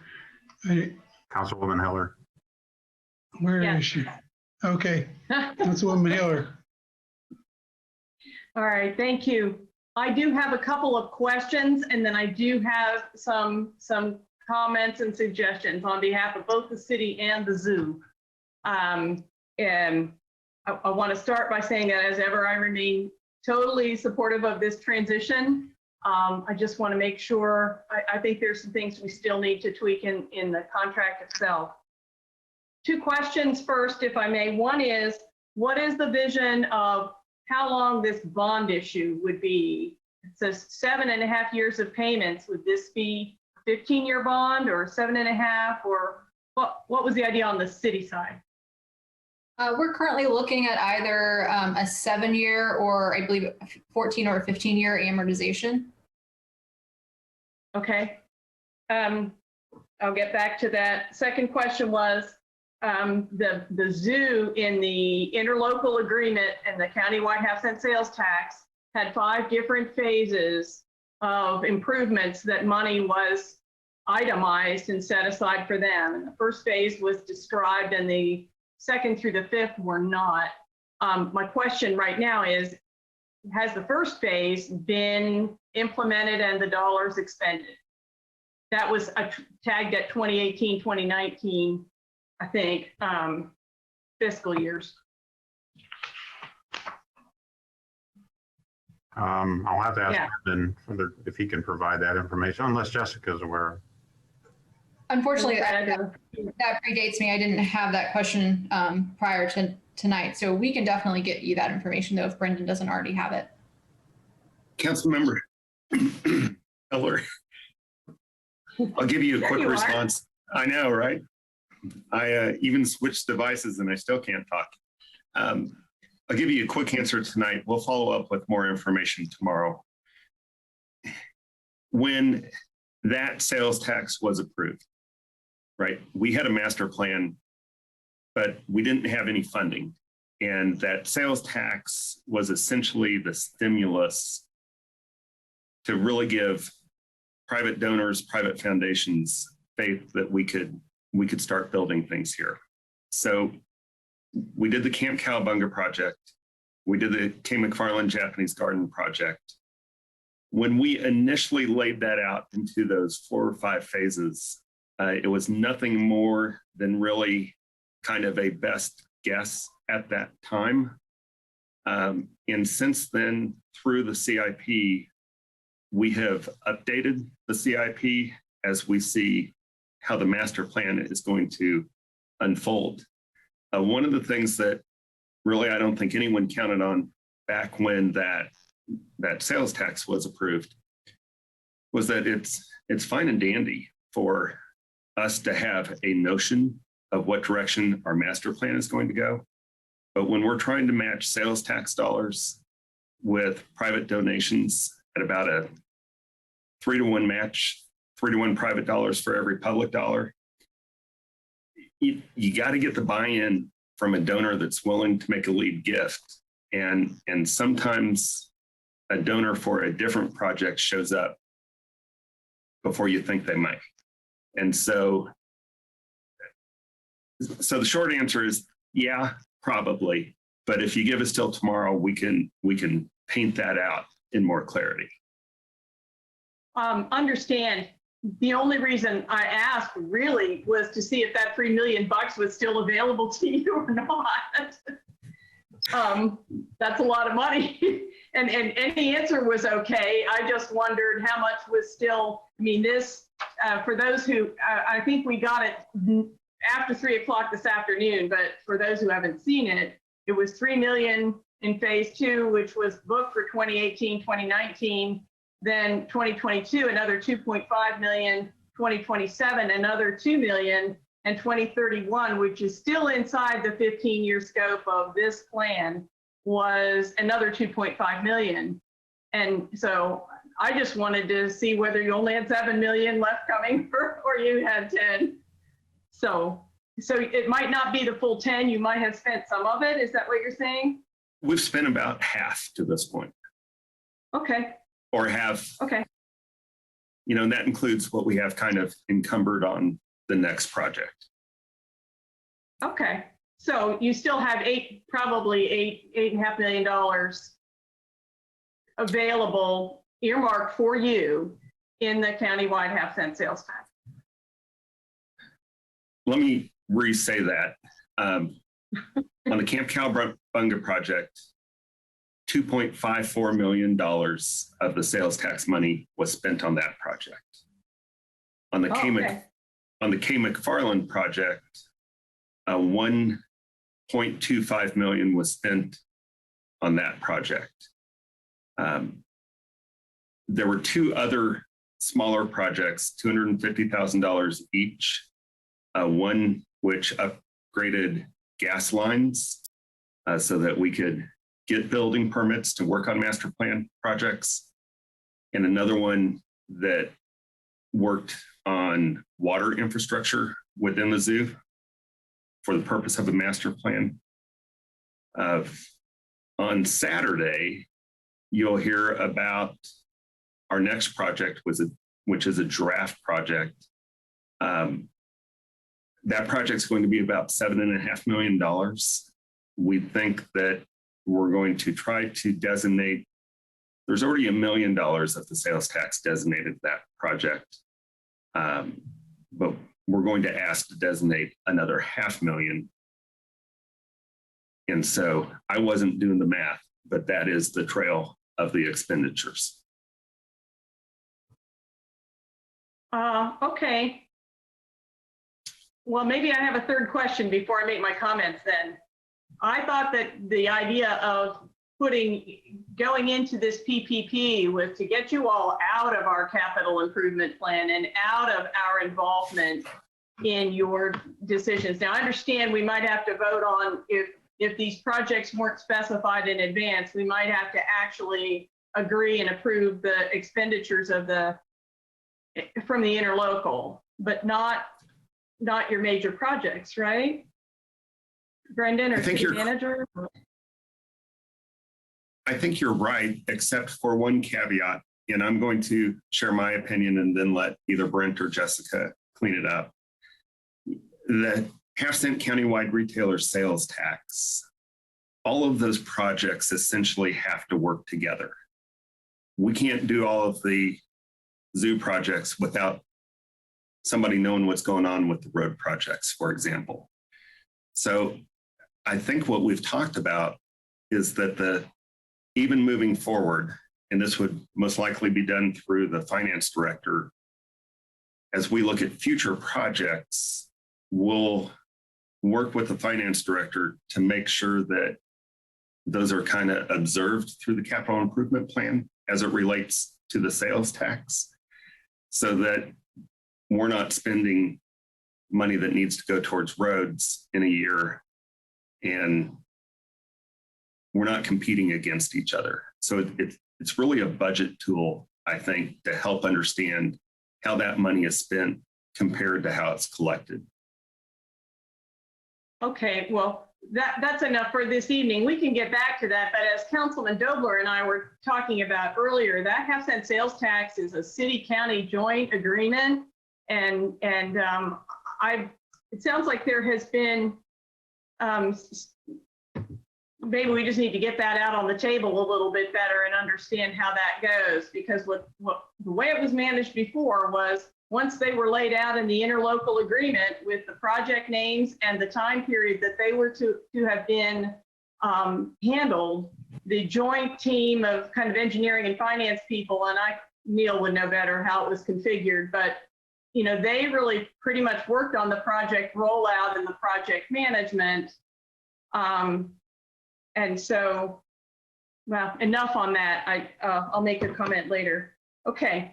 The suggestions and concerns that I had, and I also want to appreciate, I did have one of the one-on-ones, and I appreciate all the work that the staff has done so far and the time at the one-on-one.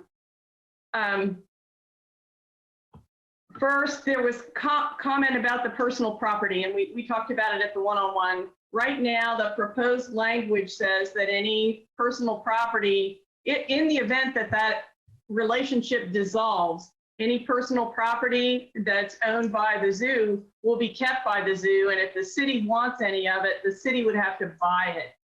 I feel like we need to, I think the city is giving them, the equivalent of $2.5 million a year. And so then to have to buy back all the property does not seem reasonable to me. I understand that the circumstances might be different depending on whether it's been 2 years or 12 years or whatever, and that there will be other money coming in.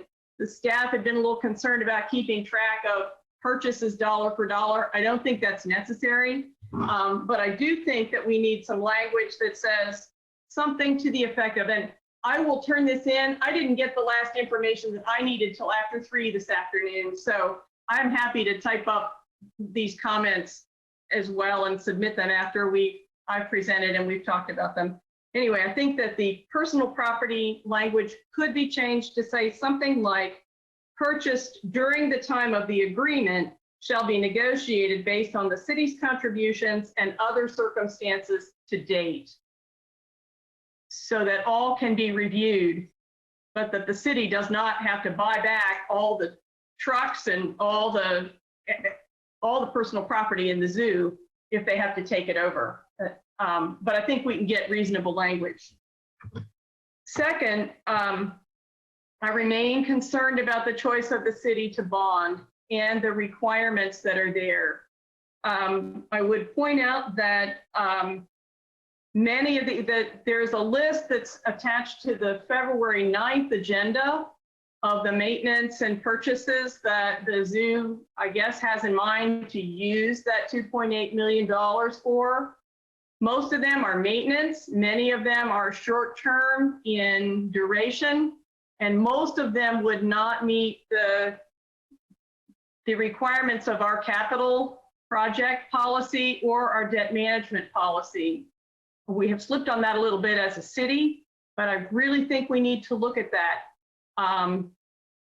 Maybe whether or not we bond it, but particularly if we bond it, the language in next week's item says, for instance, that we could actually use that money for repair, replace, and maintain equipment and vehicles, which is broad enough language that we could fix the truck with that money and then bond it for what apparently would be 15 years.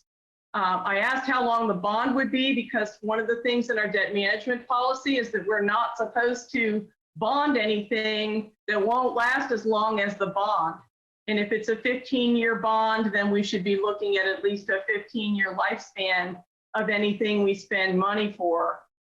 I think the fixes on that, assuming we would continue to be committed to bond, would be to either change the language to say that any of the purchases that the zoo made with that money would need to be in compliance with the city's capital project policy and our debt management policy, and or take that list that's attached to the February 9th item and clean it out. There's far more projects listed in there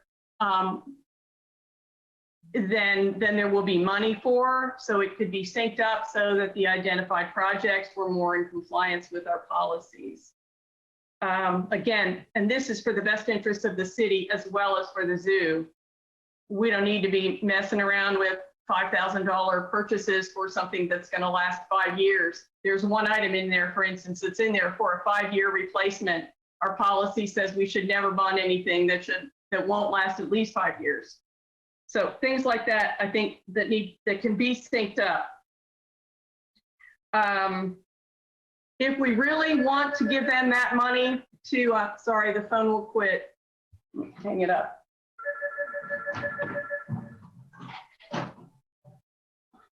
If we really want to let them use that money for maintenance, I would suggest that we don't bond it, that we rethink that. One of the ways to do it could be to take money out of our reserves, either the 2.8 million or the whole 5.5 right now, and put it into a restricted fund so that we can't touch it for anything else. And then even kind of per the discussion that we had last time, that we could midterm at 7.5 years, stop and reassess whether those dollars are still needed by the zoo, hoping that they're really doing great and they don't. But anyway, reserving that money for them for the duration. One more comment, if we borrow, I think it is critical that we reflect, at least to the public and in our paperwork as a city, the cost of borrowing.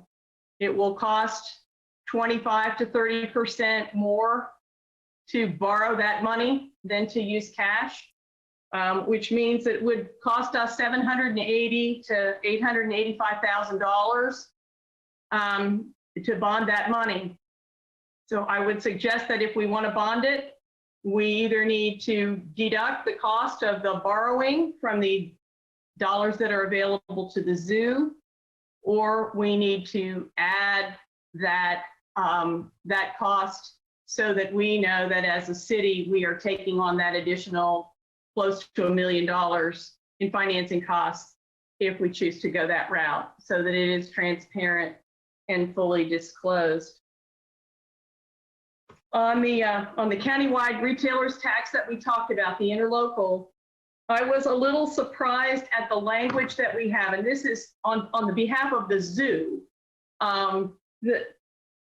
It was just kind of fuzzy language, it seemed, and talked about the fact that the city was going to require the zoo's project to be in our CIP, and that you never knew how much revenue there would be, and so the city would use its discretion and make an attempt to allocate those funds to the zoo.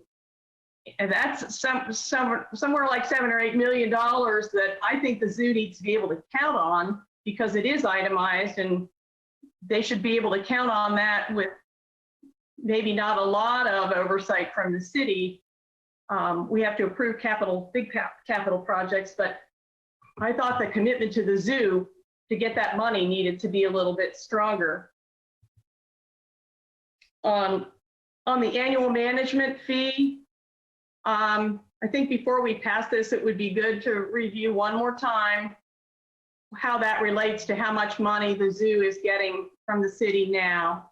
I also have been concerned about making that long-term commitment, which we've talked about before. If you run the math on the year-to-year transition, there are 3 years in that list of annual payments where it jumps 7%, and 1 year that it jumps 6%. I am not part of the school of thought that says, oh, well, we're going to have to raise taxes anyway. And so it's important to me to really keep a lid on, to make sure we've protected the taxpayers for some continuity.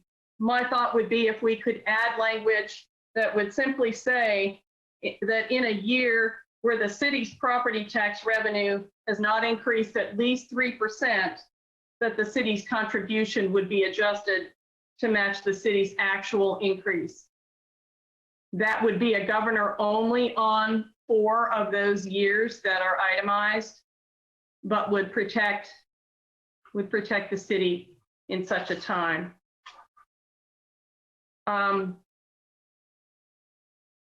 There's language in there about notice to the city manager in the case of fee changes or in the case of capital purchases.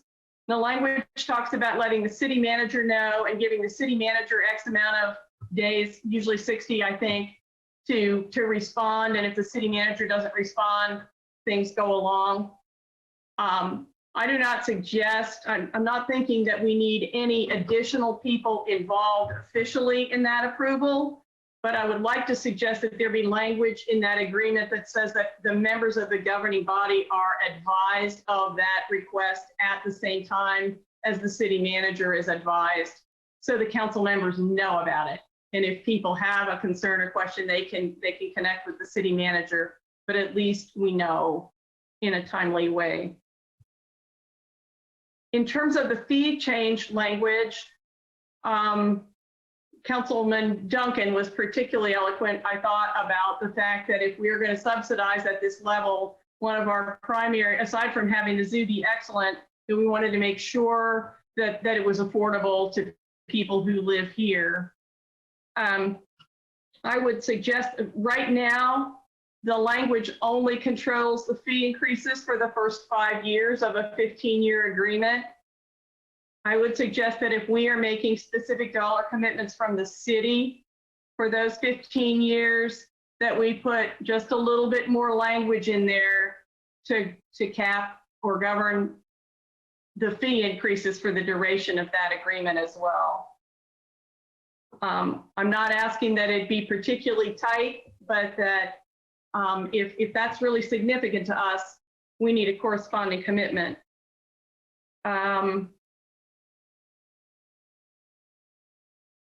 when Lisa just gave their presentation and talked about the board representatives to sit on the board, I thought I heard her say that the Public Works Director would be involved in the capital projects.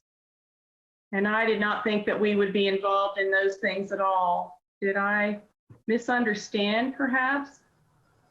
What I said was that by position, the two non-voting members would be staff members. One would be the Financial Services Director and the other would be the Public Works Director. He wouldn't be involved in capital projects, but obviously he's going to have knowledge of what the capital projects are. And if they need any kind of assistance, he would be made aware and could relay whatever information was necessary to the manager or to the governing body. Okay, thank you for that clarification.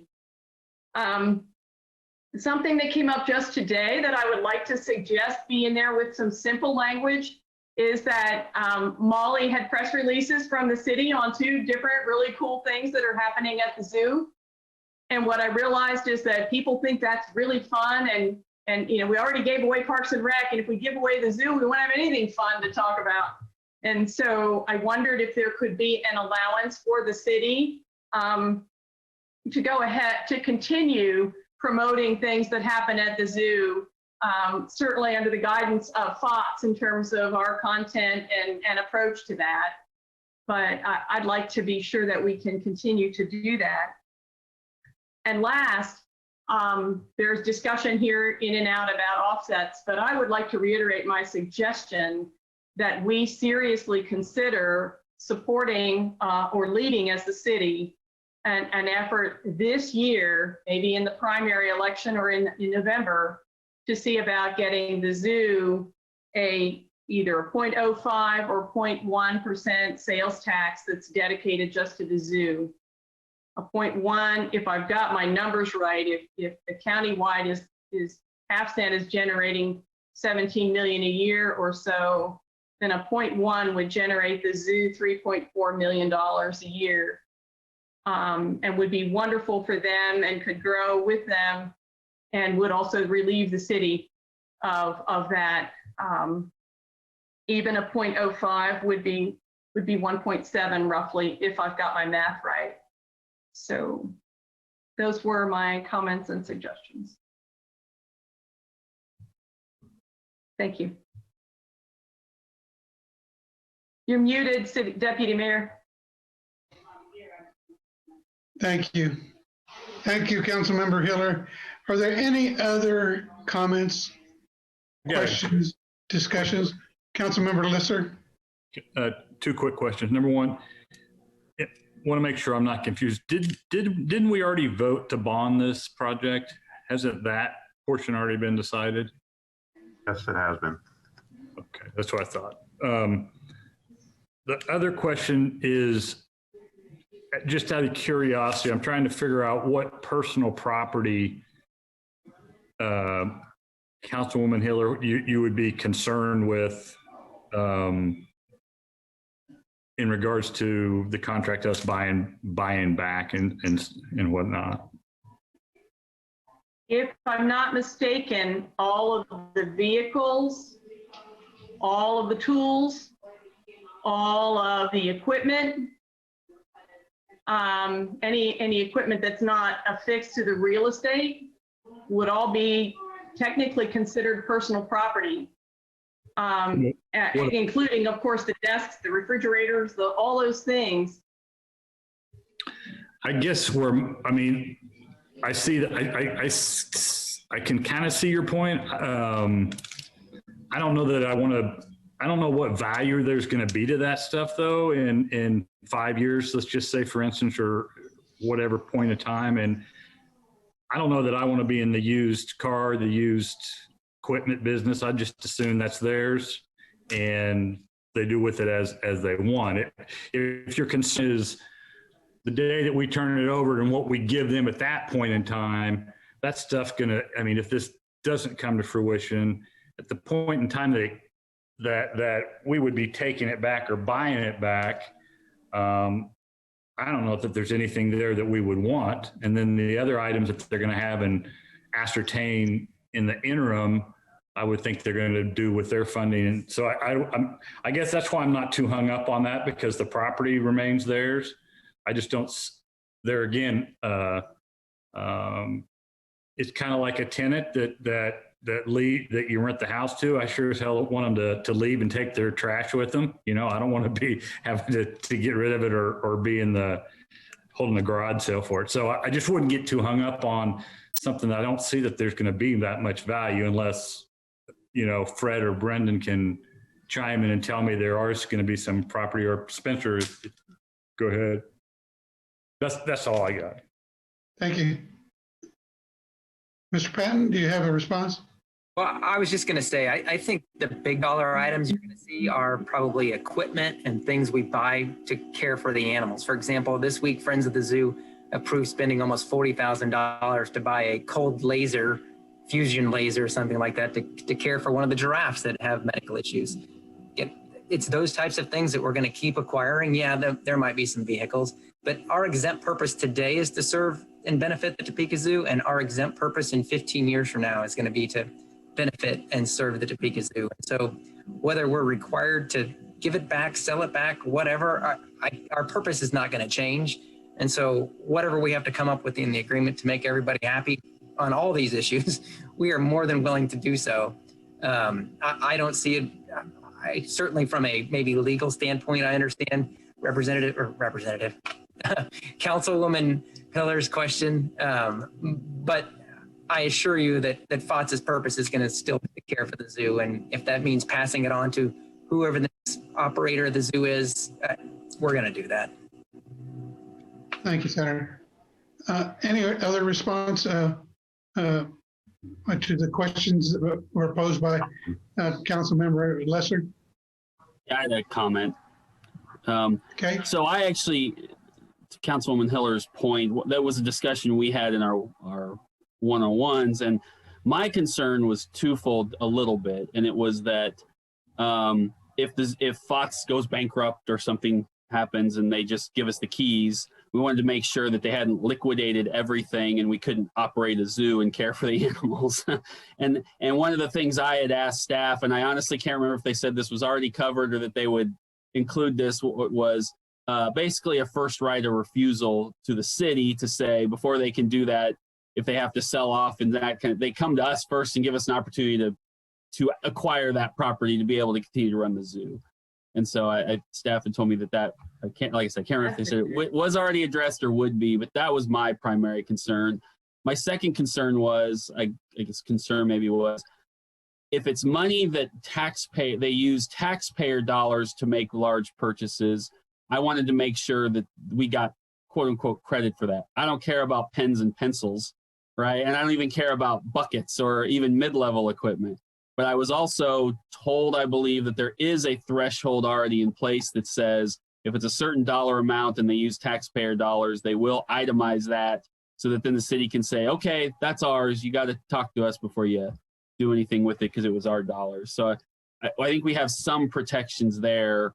But those were two big things with me, with the first, especially a first right of refusal, just to make sure we could still operate our zoo if we had to go in there and do it overnight. Thank you, Councilman. Lisa, do you have something you'd like to offer in that area? I know that we have, Deputy Mayor Padilla, we have a first right of refusal when they leave the structures, anything that they're supposed to take everything with them, but they give the city a first right of refusal. So, you know, if they have, I don't know, freezers or whatever inside the structure, they're to give the city a first right of refusal to purchase those. And then if they don't, then they become city property and we can dispose of them or keep them or do whatever we want. But we had not done that on the personal property side. That's something that we can do if Fox is amenable to working out some type of language to that effect. Thank you, Lisa. Any other questions or discussion? Councilwoman Hiller. Yeah, in terms of that property, the issue was, and I understood the idea of, you know, the city still owning it if it was bought with city dollars. If I were the zoo and I had that in there, I would make sure I spent 100% of my city money on my personnel and never bought anything with it, so that nothing ever belonged, so there was no trail. And that would be smart to do. The issue is we don't know, and our job is to not be unreasonable, but to think of the worst case scenario. I have no doubt that Fred and Brendan would never leave us in the lurch, and I assume that they're going to do just fine. The issue is, what if everything tanked? What if they were in debt and needed the cash? And so they sold all the equipment, all the freezers, all, they say, well, we got to take it because we've got to, or, maybe there was some subsidiary vendor that was helping or whatever. It's just a worst case scenario thing, so that we could look, if there were more flexible language that said we can look at where we are and we've got an opportunity to, corresponding to what we've invested. But that would be a lot. Thank you. I think there was another hand also, so. Yeah, Councilmember Duncan. I just had three quick things that I wanted to address with this, and my fourth we just addressed, but a couple issues that I brought up to staff was, the first is, I would continue to make sure that we have some ability to terminate this contract if FOTS loses accreditation of the zoo and cannot show us that they can reacquire that accreditation in a timely manner, whatever that timely manner is based on the average time that process is. And we had a good discussion about that and how that process works. And so I have expressed that I think that's important, that I think that's one of the most, if our zoo loses accreditation, clearly that's a problem, not just for the health and safety of our animals, but for the reputation of the zoo and people wanting to be an attraction and things like that. And so I did inquire about seeing if we could work out some language that addressed that. I will continue to advocate. I've told Mr. Patton and I've told Brendan this many times, and I will continue to say that I will continue to advocate for some way to work out a discounted rate for the taxpayers of Topeka, since they are providing and if that needs to be all of Shawnee County, that's fine. We'll help out our good friends in the county. They're doing work out at Gage Park too. But so at least if it's some sort of discount when our own citizens who are already paying for that facility visit it, they get a discount on admission. And then the last thing that I had asked, and staff sent me some language, and I am working on it. I'm trying to look up a few things, but I just wanted in public to say I've addressed it. I had a small concern about what happens if, again, there's some sort of insolvency and we have multiple projects ongoing in which there's donor money sitting in accounts. And as of it's written now, that money can be transferred to another nonprofit. And my concern was, I don't want it just being transferred to some nonprofit that we don't have a relationship with or that we have concerns about, who are suddenly in control of our money that's going to some fairly large projects at the zoo. And staff sent me an email that pointed to a few laws that may be some hiccups with that. And I wanted staff to know that I am working on it. I should have something in a day or two, my thoughts on that, but also let the council know that was one thing I noticed, that I'd like to keep us out of a position where if there's 4 or 5 projects with millions of dollars sitting in accounts, we can still retain some agreements with the individuals or nonprofits that would then manage those accounts. So just wanted to bring those things up, and thank you very much. Thank you, Councilman. I agree with you. I like the points that you brought out.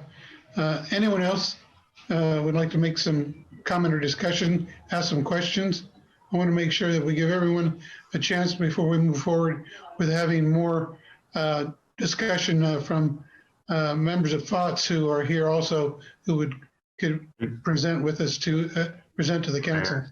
Deputy Yes. Mayor, Yes. Deputy Mayor, would you mind if I wanted to address one of the things that Councilmember Duncan brought up.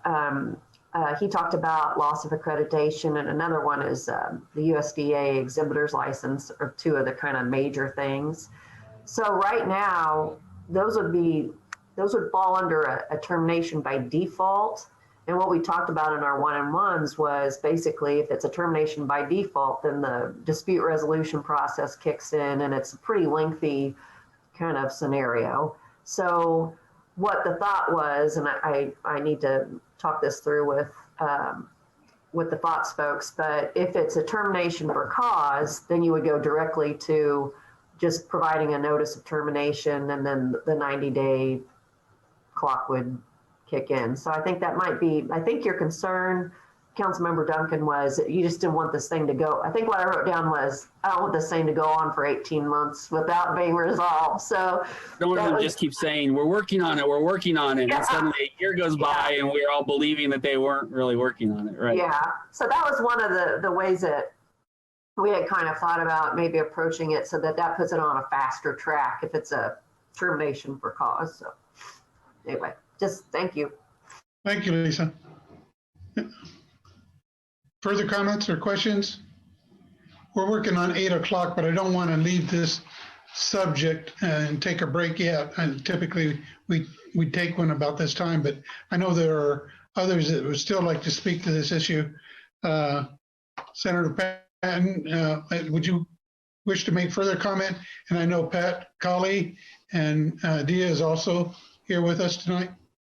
Yeah, I don't have anything else, just to continue to reiterate the fact we are more than willing to meet with anybody to talk through these issues and figure out what makes sense. And I know, so we've got Pat and Tim and Dinah on here. I don't know if they have anything to add. I think I missed some emails this afternoon and they nominated and seconded the fact that I have to answer all the questions. And so they've got on here. But if they have anything to add, they're welcome to. Ms. Cox or Mr. Colley, would either of you like to speak?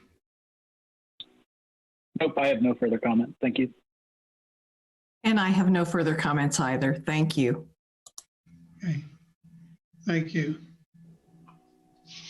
Well, there being no further discussion. Oh, I'm sorry. Did I miss somebody's name? I would just like to comment that Mr. Patton is a representative, not a senator. Oh, sorry. Quit calling me bad words like that. Come on.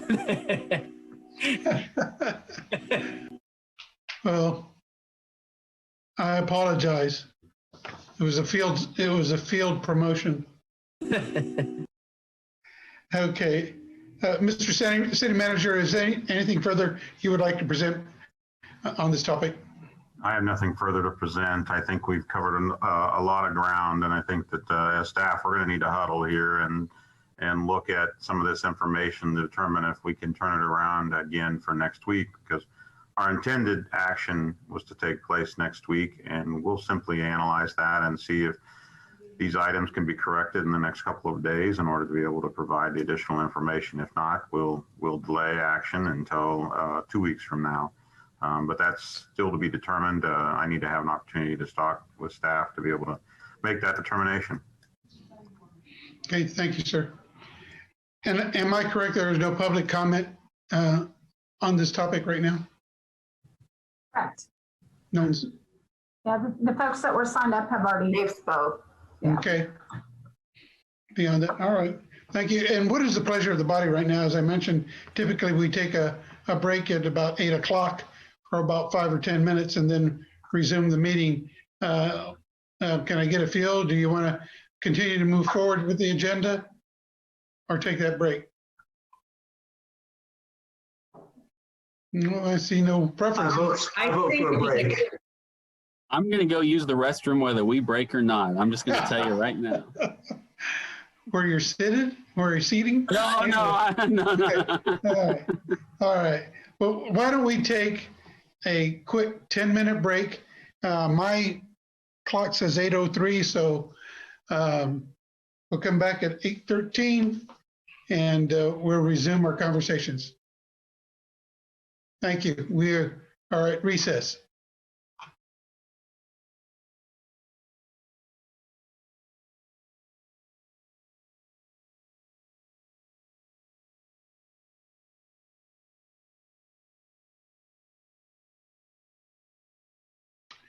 Okay, I think we're ready. We're waiting for a couple more. I want to make sure, give them time.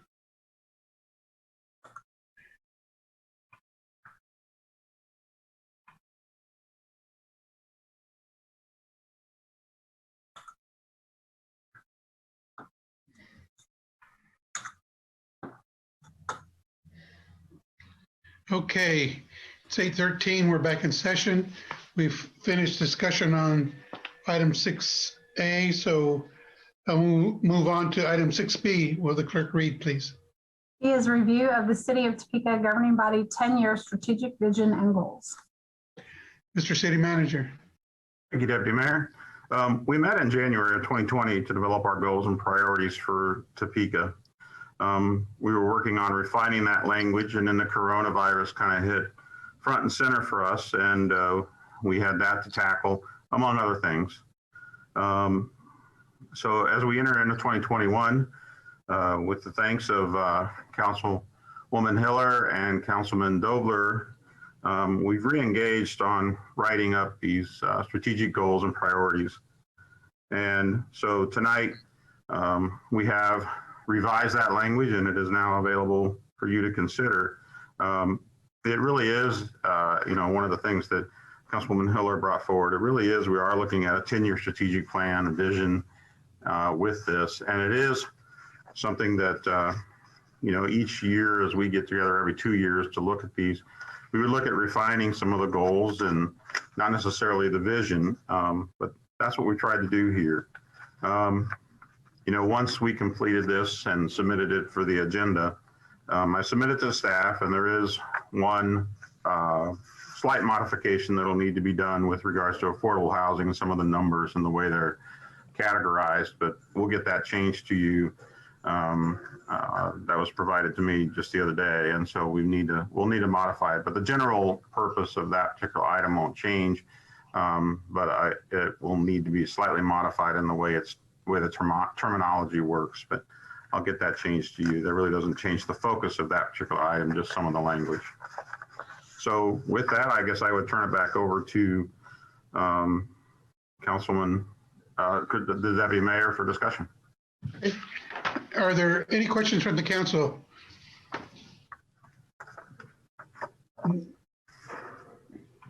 Oh, I see a hand. Oh, Councilman Duncan. Walk us through and the public through what our follow-up process is on this document to ensure that we're actually meeting our own goals and objectives as we march through it? Sure, and I'd be happy to do that. For us as staff, we'll take these goals and this vision and the goals, and then we will help to develop some strategies in order to be able to accomplish them. That is really our purpose and mission as staff, is to help you accomplish these. We establish these goals, this vision, and so that's where we'll work at. I will look at creating individual goals from my standpoint and task different directors to help accomplish those. Situations where it involves another party, maybe there's another organization that we need to work with in order to accomplish that. We'll reach out to them in order to be able to start a dialogue related to helping us accomplish that goal or priority. And so that's the process that we'll do. And then when we get together again in a year from now, roughly, we will analyze how we've come along that process. And if there's something that needs, what we've accomplished and whether or not we want to continue to work towards that, discuss the tactic that we used and see if it's something that we want to continue or modify. Any further questions? I have one. City Manager, talking about looking at this, when one of those goals is accomplished or a benchmark is met, are we getting that information back? So in a way, we're kind of tracking ourselves and tracking our own work as to whether or not we are in fact moving forward on some of these. Well, with this set of strategic vision and goals, we will be able to figure out a method to be able to do that through citizen surveys and other types of actions. We're planning to utilize those in order to be able to measure and then report back. We've had in the past, we had some of the own goals. We did our own. Remember, a few years ago, we did our own process that we went through in order to set goals and priorities, but we really didn't get down into the level of establishing specific quantifiable metrics to be able to measure those. As I look at these and the way we're crafting them, we're getting closer to being able to do that. There are a few that are a little harder to be able to create a metric. And so it's some challenge in that respect. But with looking at this, we're coming a lot closer to actually having something that we can do exactly what you were talking about, measuring and identifying when we're being successful or when we're struggling. And so I think that's the direction that we're headed, and will provide us a good roadmap to be able to see how we're doing in the future. Well, I know I would appreciate that, and I suspect so with the rest of the body. It helps when you kind of get a feel for where you are in your work and whether or not it needs to be tweaked or something brought to our attention that maybe we can actually help with in reaching that goal or objective. So I appreciate that. Thank you.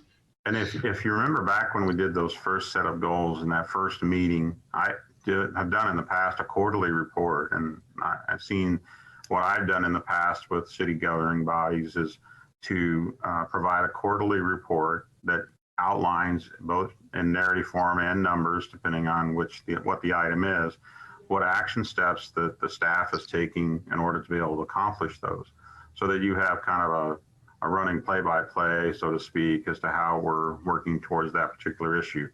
Was it addressed? Was there a plan established? Who are we coordinating with?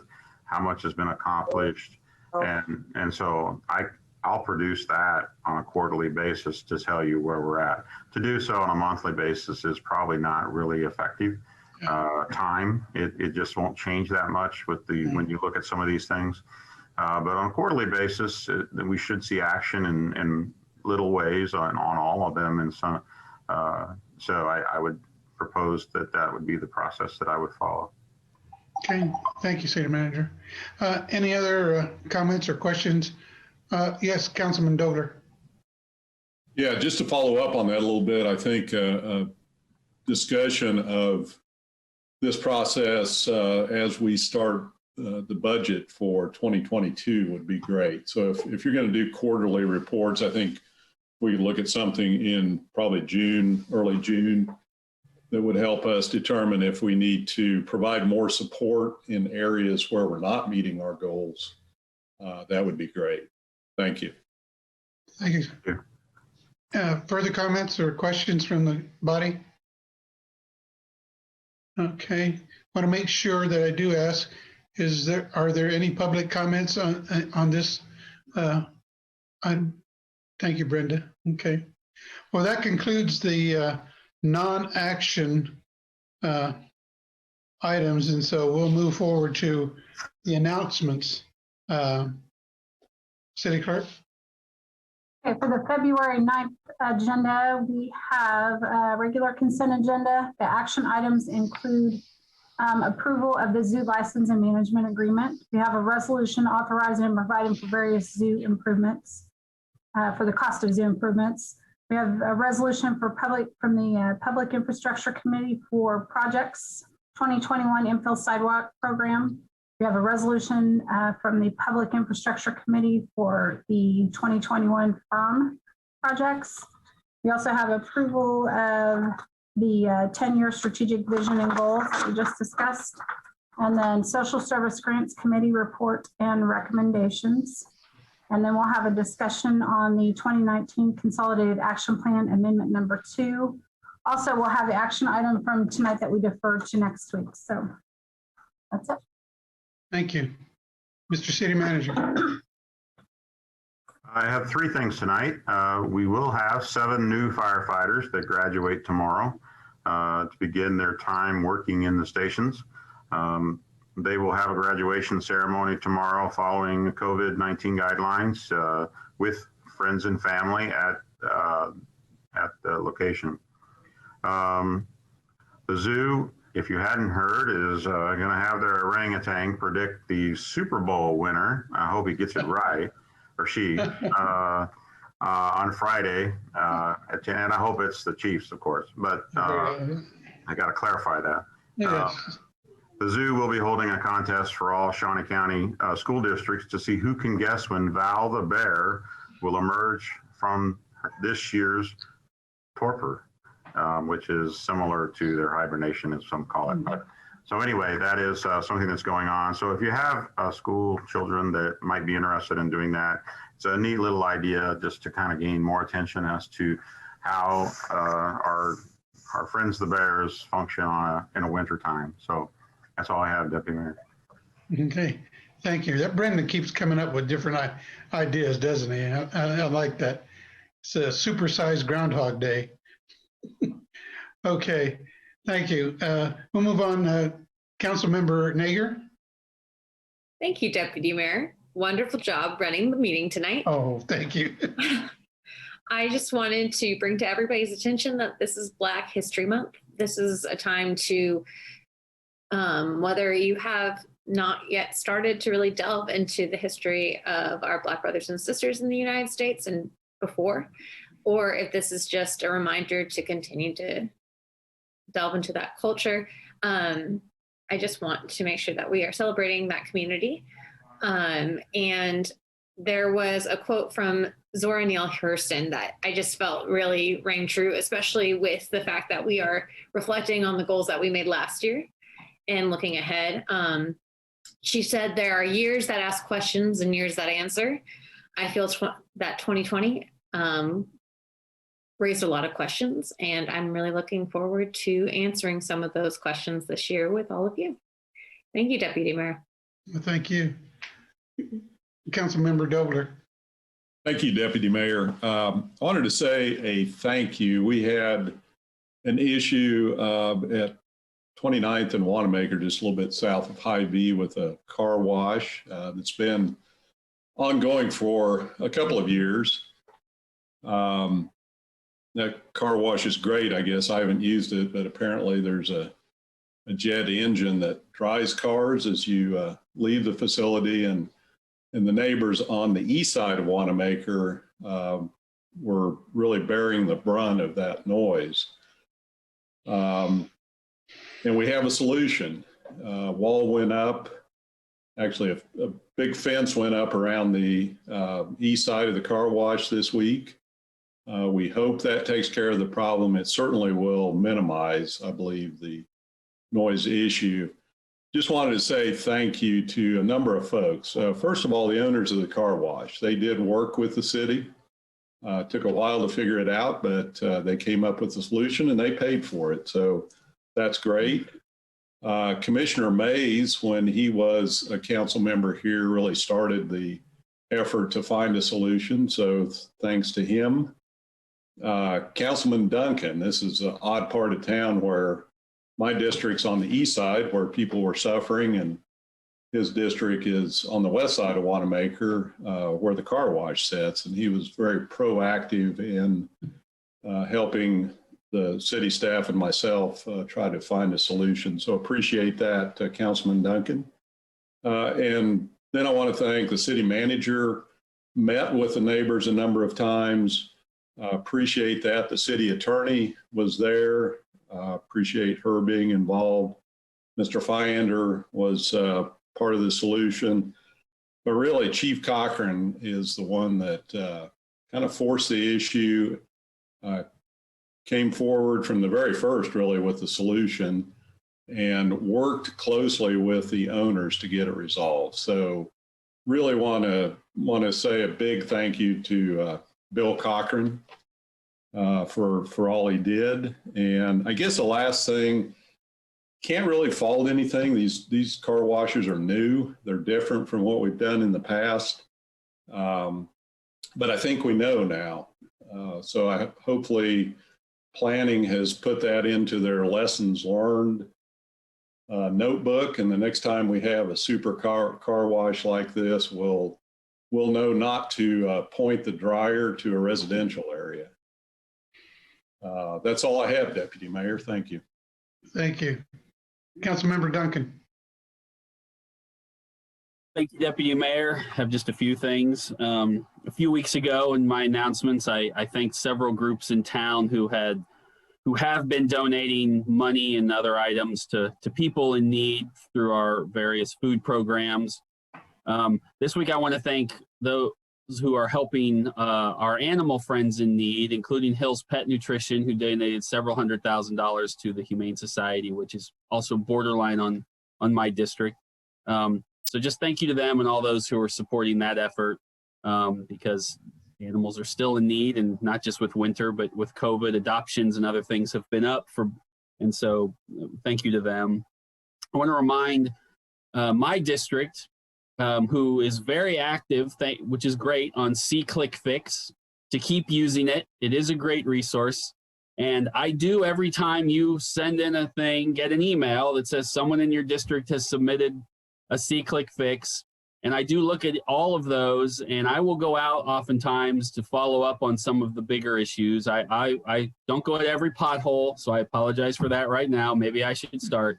But I do go to, if there's issues with vehicles or abandoned properties, and I will personally go out there and see what I can do to help the cause. And city staff does a great job on follow-up, but I'll also do that. So if you put it in there, I will do what I can to help you out. I wanted to, I saw that, and I forgot who the group was, but there was a group, Intra-City, I believe, who did say and name Topeka as the best city in Kansas to buy new homes, or to become a homeowner right now. So yay Topeka, go Topeka. We are doing something right. So I'm glad that the market is good here. So move here, buy a house. Well, we will be glad to have you. The last thing is I want to promote an event. I am the council representative, courtesy of the mayor, on the Stormont Vale Event Center board. And they have put together today, they announced it, and it's in 2 days, but they have brought together what they're calling You're in the Huddle. And for as low as $10, you can sign up, and they're doing a web stream with some Chiefs greats, Will Shields, Christian Okoye, and others who are going to talk about what it was like to be a Chief right before the Super Bowl and their experiences. And I think there's some other options if you want to actually get some one-on-one time with those individuals. That event is on Thursday night. So if you're interested in it, get over to the Stormont Vale Event Center webpage and promote that. That's a cool event they've put together for Topekans and others in a pretty short, quick time. So I'd encourage everyone who's a Chiefs fan to take advantage of it. Thank you very much. Thank you. Councilmember Lesser. Nothing tonight. Thank you. Thank you. Councilmember Hiller. Just 3 things. One, I chaired the Social Service Grant Committee last year, and the report is on the agenda for next week. I wanted to point out that the staff chose to not do a red line set of documents, but instead to do a narrative summary of the changes that the committee made. And those are, they are on the same document as the referral sheet. So when you open up your agenda and you open up that referral sheet, if you just keep scrolling down is where there's a definition. They've attached all the minutes too, but I personally would prefer a summary myself. It's been reviewed by the committee. I want to give a great deal of credit to the committee, even right now. Committee itself and the United Way partner that we started with for the first time this year, as well as the staff, worked really hard. And it was a very good year. And anyway, I'm going to draw your attention to where the narrative would be because it's a little unusual. Second, I've been part of a group that has emerged out of the 65th anniversary of Brown v. Board, a group called Topeka United, a movement. And maybe you saw some publicity, but they've been adopted by Invista Credit Union for the Invista Cares Challenge for the month of February. So there was an announcement, a public announcement yesterday. It was a lot of fun. We really appreciate their support. The goals of that organization are to recognize and celebrate the diversity in our community, and to work to bring the full community together, advancing inclusion, equity, opportunity, and welcome. And that group is also kicking off a major initiative that has openings right now for people who'd like to participate. It is called Mosaic Partner Pairs, and it's an opportunity to be part of 60 pairs who are matched very specifically to be people who are similar on the inside, but have differences on the outside, physically or in their families or the community. information is on the Topeka United website. And so I encourage anyone who's interested or knows someone who might be in participating to check that out, or certainly you can check with me. And last, I wanted to do just a shout out and recognition of a constituent of mine who passed away last week, who many of you knew, and that was Jack Homelish. Jack was very involved in the community. He was involved in Mendigers at first. Then most recently, the way many of us knew him, post-retirement, he worked for Community Action and Family Services. He was involved in getting their bilingual programming going, as well as the First Tee golf program. He served on our own social services review team and the alcohol and drug grant review teams over time. He was just a super guy. He'll be very much missed, and just a shout out to his family and those many people in the community that loved and cared for Jack and appreciated him. That's it. Thank you. Thank you. Councilmember Valdivia Acala. Thank you, Deputy Mayor. Just wanted to remind folks, this Saturday is going to be our first workshop for the CIP. Am I correct, Deputy Mayor? And does that start at 9? And will that be on Channel 4? You're correct. Or City Manager? Okay. Thank you. So folks that want to look at this up close and personal and learn more, I would urge you to tune in. Also, just to reiterate again that we are coming into now starting Black History Month, where not only do we learn about Black history, but also Black excellence, and still immerse as allies when possible in the ongoing struggle for reform that will bring about true equity and will, with hope and intention and prayer, end the legacy of white supremacy, which has so infected this country. And that is what we really need to talk about when we talk about equity. Also, there is I think the city got notification of it on April 26th. There is a How to Improve Racial Relations that is being put on by Curtis Pitts, and there's a number of panel discussions on there. I was really honored to have him ask me to be on this panel to talk about culturally relevant pedagogy and disparities in the classroom in the way of teaching children of color. And so that is going to be an all-day virtual seminar. If anyone would like to learn more, please feel free to contact me at 233-7110. And right before I came onto the meeting, I was given this quote by a friend who's very active in community.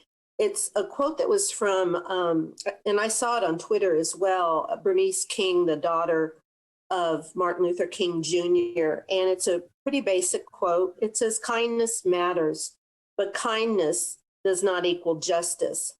Civility counts, but calling for civility is not the humane response to injustice. Justice is. Love is essential, but love is not a passive weeping bystander. Love puts in the work." Thank you, Deputy Mayor. Thank you. Councilmember Ortiz. Thank you, Deputy Mayor.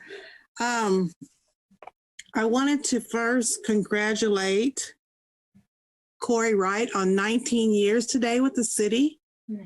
I spoke to her this week and we were talking, and I think that says a lot for her. She does a lot, and real concern about the citizens of Topeka. So I wanted to tell her congratulations. Also, I want to send out warm wishes to the mayor on a speedy recovery.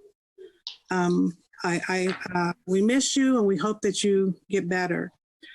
And last but not least, I want to give out, as Karen would say, kudos to Michael Bell and the Tennessee Town NIA for handing out smoke detectors.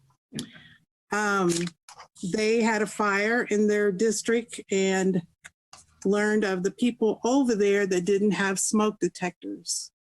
I know it's not October, but it is cold outside and people are using all kind of homemade furnaces, plugging up these space heaters with extension cords, which is a no-no.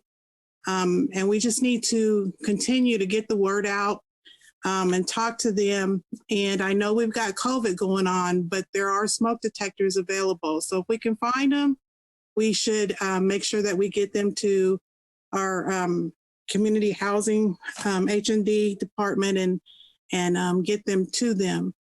And then last, I'm just gonna say this. I received an email from somebody that says that even though I get up here and I constantly talk about smoke detectors, that they're not going on that my words are not going on deaf ears. And that made me very, very proud to read this. But this person was kind of an overkill. They went in and put in smoke detectors and they put in 9. And this person is laughing with the red tie in our thing, but he did tell me those words kept ringing in his ears. So as soon as our firefighters are able to go over there, we'll see how many we can take out. I don't know if he needed 9, but him and his wife, they put in 9. So I am just grateful that the Duncan kids, that's all I'm going to say, are safe. And I hope that none of them malfunction. And he went out and bought 9. He could have had 9 free ones that he wouldn't have had to worry about for another 10 years, and he wouldn't have had to change the batteries. So we'll get him taken care of. If the city manager, you might jot that down for the fire chief. But I'm glad that my words hurt him, because he can go to bed at night knowing he's safe. And I'm going to start calling him number 9 too. Thank you, Deputy Mayor. Thank you. I like that. I'd just like to make a couple quick comments. This last week. I'm sorry. I always forget Emerson, and I wonder why. I'm sure it's nothing personal. Councilmember Emerson, please. I didn't have much except Lorraine Duncan. Oh, yeah, I'm sorry. Like Councilman Dober and Councilman Duncan, I too have a super duper new car wash with a jet engine outside of it in my district. So I'm very much looking forward to this solution works. The only problem is my exit's right there, so I don't know from a sightline perspective if we can put a fence there. So few residents across the street have also been complaining of that. So yeah, in the future, if we simply inverted the thing and the sound was going back towards trees and stuff, or in my case, the Walmart at 25th in California, it'd have been fantastic. That said, we'll see how this goes, and I will still be checking it out. So thanks for letting me know that was up now, guys. And that's it. Deputy Mayor. Thank you, Councilman. May I go now, please? Thank you. I just wanted to quickly say that just this last week, I took my mother to the Stormont Vale Event Center to get her COVID shot. And I want to compliment the people who are working there, the people who are providing the shots. I mean, it's difficult to get a elderly woman from the parking lot all the way into the event center, but they provided transportation. They moved along quickly. They seem very organized, very cordial. She's very happy that she was able to get her shot. So I just want to thank everybody who is involved in providing that protection for our community. I think it's important to note that they're doing a really good job. And Councilmember Duncan, the event center is being used for a lot of things, and I think that's extremely important right now, the way it's been utilized. I want to thank everybody who I served with last year on committees. I really appreciate being able to interact with them on the variety of topics that we worked on. Everybody was cordial. Everybody gave each other time to speak. They listened to each other. They listened to the public. And I think that they've really come up with solutions and ideas that are working better for the city. So I want to thank everybody who is I've been able to work with, and it reminds me of something that Council Member Dobler said tonight when he was talking about a solution to his problem with the car washes. It wasn't just a single council member; it were 2 or 3 others, and a former council member and now a commissioner, and so it was really a teamwork effort to get those solutions done. And I've seen this, in my opinion, from day one when I came on this council, that the mood of the people who sit now with me has always been to help one another, regardless of where the issue is in the city or what the issue is. And so I think that speaks well of the people I serve with. And so I compliment you for that. I also sat in on the Human Relations Commission meeting the other day. Councilmember Hiller was there also. I had served on that commission before, some time ago when I was still in the police department. And it was good to revisit and listen to some of the discussions that were going on there. And I recognized 2 or 3 people. There are a lot of new members. And if I neglected to congratulate the new appointees last time, the last meeting, I do congratulate them for taking the time and volunteering to do that work. It can be difficult work, so I appreciate their time and dedication to that. And I listened to comments made about the one deferred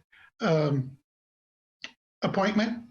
And I have to say that I was pleased to hear that there was very strong support from the members there.